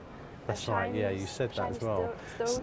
So it moves, you're moving on, but you're sort of evolving as well. Because I noticed that as we just spoke about, on the back of your business card, you said you must change every day to feel like you're growing, your mantra. So this is what you are. And I think that's really great. So how you feel about the world and things is also reflected in the work that you do and the stuff that you design and obviously sell. So yeah, that's really fantastic. So it's great to see you again. We'll see you next year. I know we did have a little chat the other day about the type of music you like, and so I just want to ask you, what is your favourite Iron Maiden track? Oh, it's the Number of the Beast. I knew it was. I just knew it because she had a ring with her skulls on it, and they're very fashionable. But I just thought, it had to be heavy metal. But what's your favourite song? My one. Yes. Dead Men Tell No Tales. Oh, okay. Very important. Anyway, lovely to see you again. Thank you take care. See you next year. Yes, I hope so. Thank you. Okay, here we are again. We're just around the corner again from the Young Designers area. I'm really pleased to meet Julia Bergman. Hello. Lovely to meet you. Now, you have won this year's competition. Yes. And this is your diploma, your end diploma jewellery that won you the competition. Yes. Right, true. okay. And it has a theme, doesn't it? We tried to find an English name for what this is. And this is called?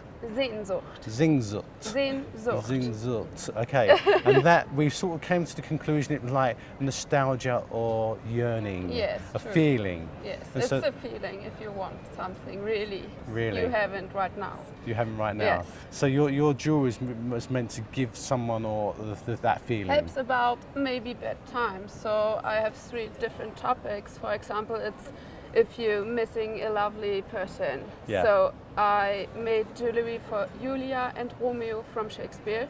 Right. So okay. this necklace is for Julia and this ring is for Romeo. Wow. And if they can't see each other, so I made brooches which you can wear under your clothes, by your heart, and which remembers at the lovely person. Right. So, okay. yes.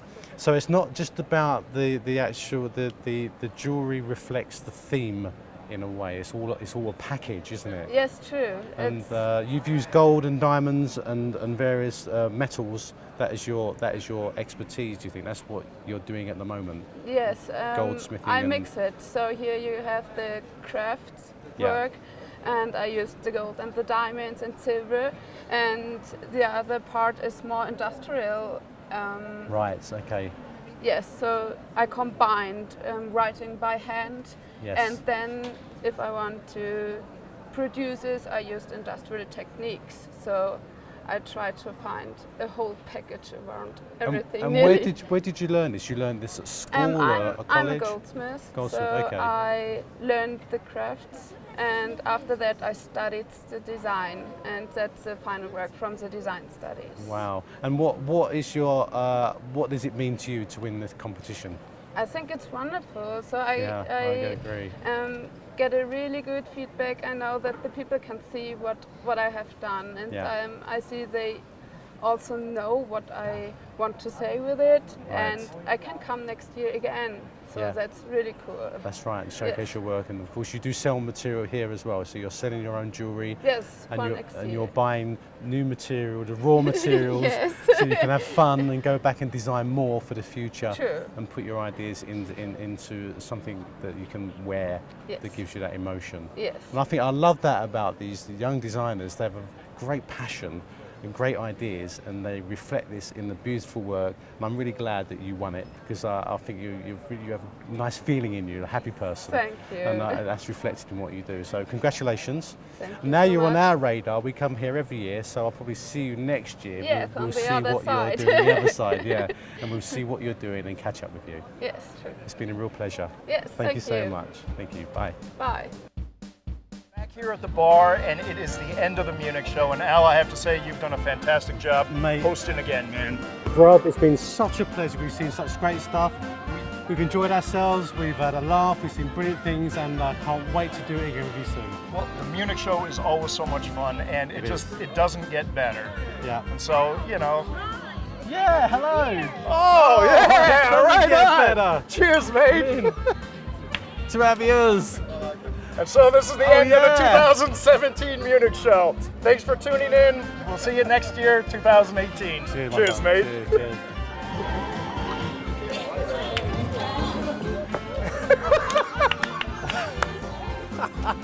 Fantastic.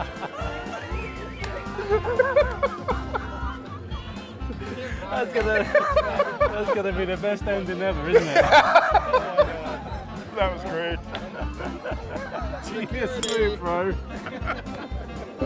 Oh, that was awesome. Oh man.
You are brand new to me. Okay. So it's a pleasure to meet you, Veronica. I love your name as well. You are such a tart. He's showing his nice body. I work hard. Fat. Can you say that? Can you say that again? Yeah, he's showing his nice body, and you are not anymore. I never used to be. And as I look behind the camera, I can see another one of our hosts who's looking at me quizzically, and that is Chris. Nice to see you, Chris. How are you? Hello. Yeah. How are you, Chris? Ça va? Good to see you. Ça va, Jan? Yeah. We're just looking at the new dioptase from Lafarge. Oh. Yeah. I thought it was a wulfenite, this one, no? You sure? You're right. Yes. We need some mineralogy lessons here, guys. Some mineralogy I'll lessons. let you do Mineralogy the job. French I am on style. holidays now. Everyone knows what barite looks like, so don't worry about it. But yeah, beautiful. That was a grease bunny. Yeah.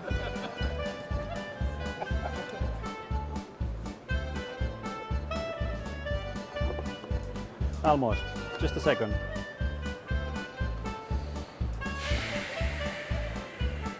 And you also notice these green patches. Now, I'm not sure what that mineral is, but there might even be, in these items, new minerals to be discovered in these. Please go ahead, so this could analyze be it and... Geordie Farberite. No, or Alan Hart. Bryan is swobodite. No. Brian Swoboderite. Yeah. Swobodite. What's hot in Munich? Swobodite. It sounds a bit medical, doesn't it? Yeah. Something, a little bit of a swobodite. Glucapite? Ah, that's good, Yeah. Okay, not want to be cliche, but last year we filmed the French contingent at 12:53 last year at the show. Let's have a look.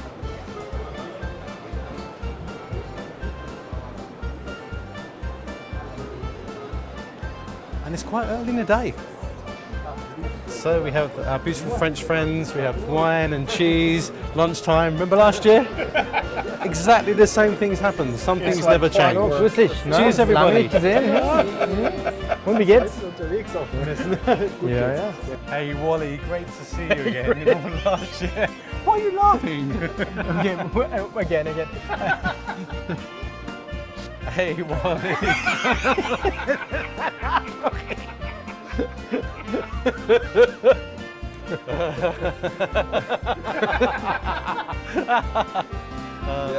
What do you have? What's hot for you in Tucson this year? What do you think of the shirt, by the way? Far too big, don't you think? Too big? I didn't even... Oh yeah, you're right. Come on, Mark. And look at this. So I don't know what country you got these from, Brian, but either massive and short-armed. There was a pygmy man found, the prehistoric man in Borneo, I think. I think he must have been wearing this shirt.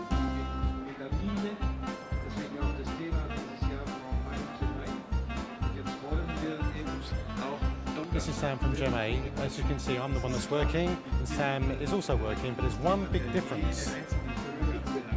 There you go. Hi, well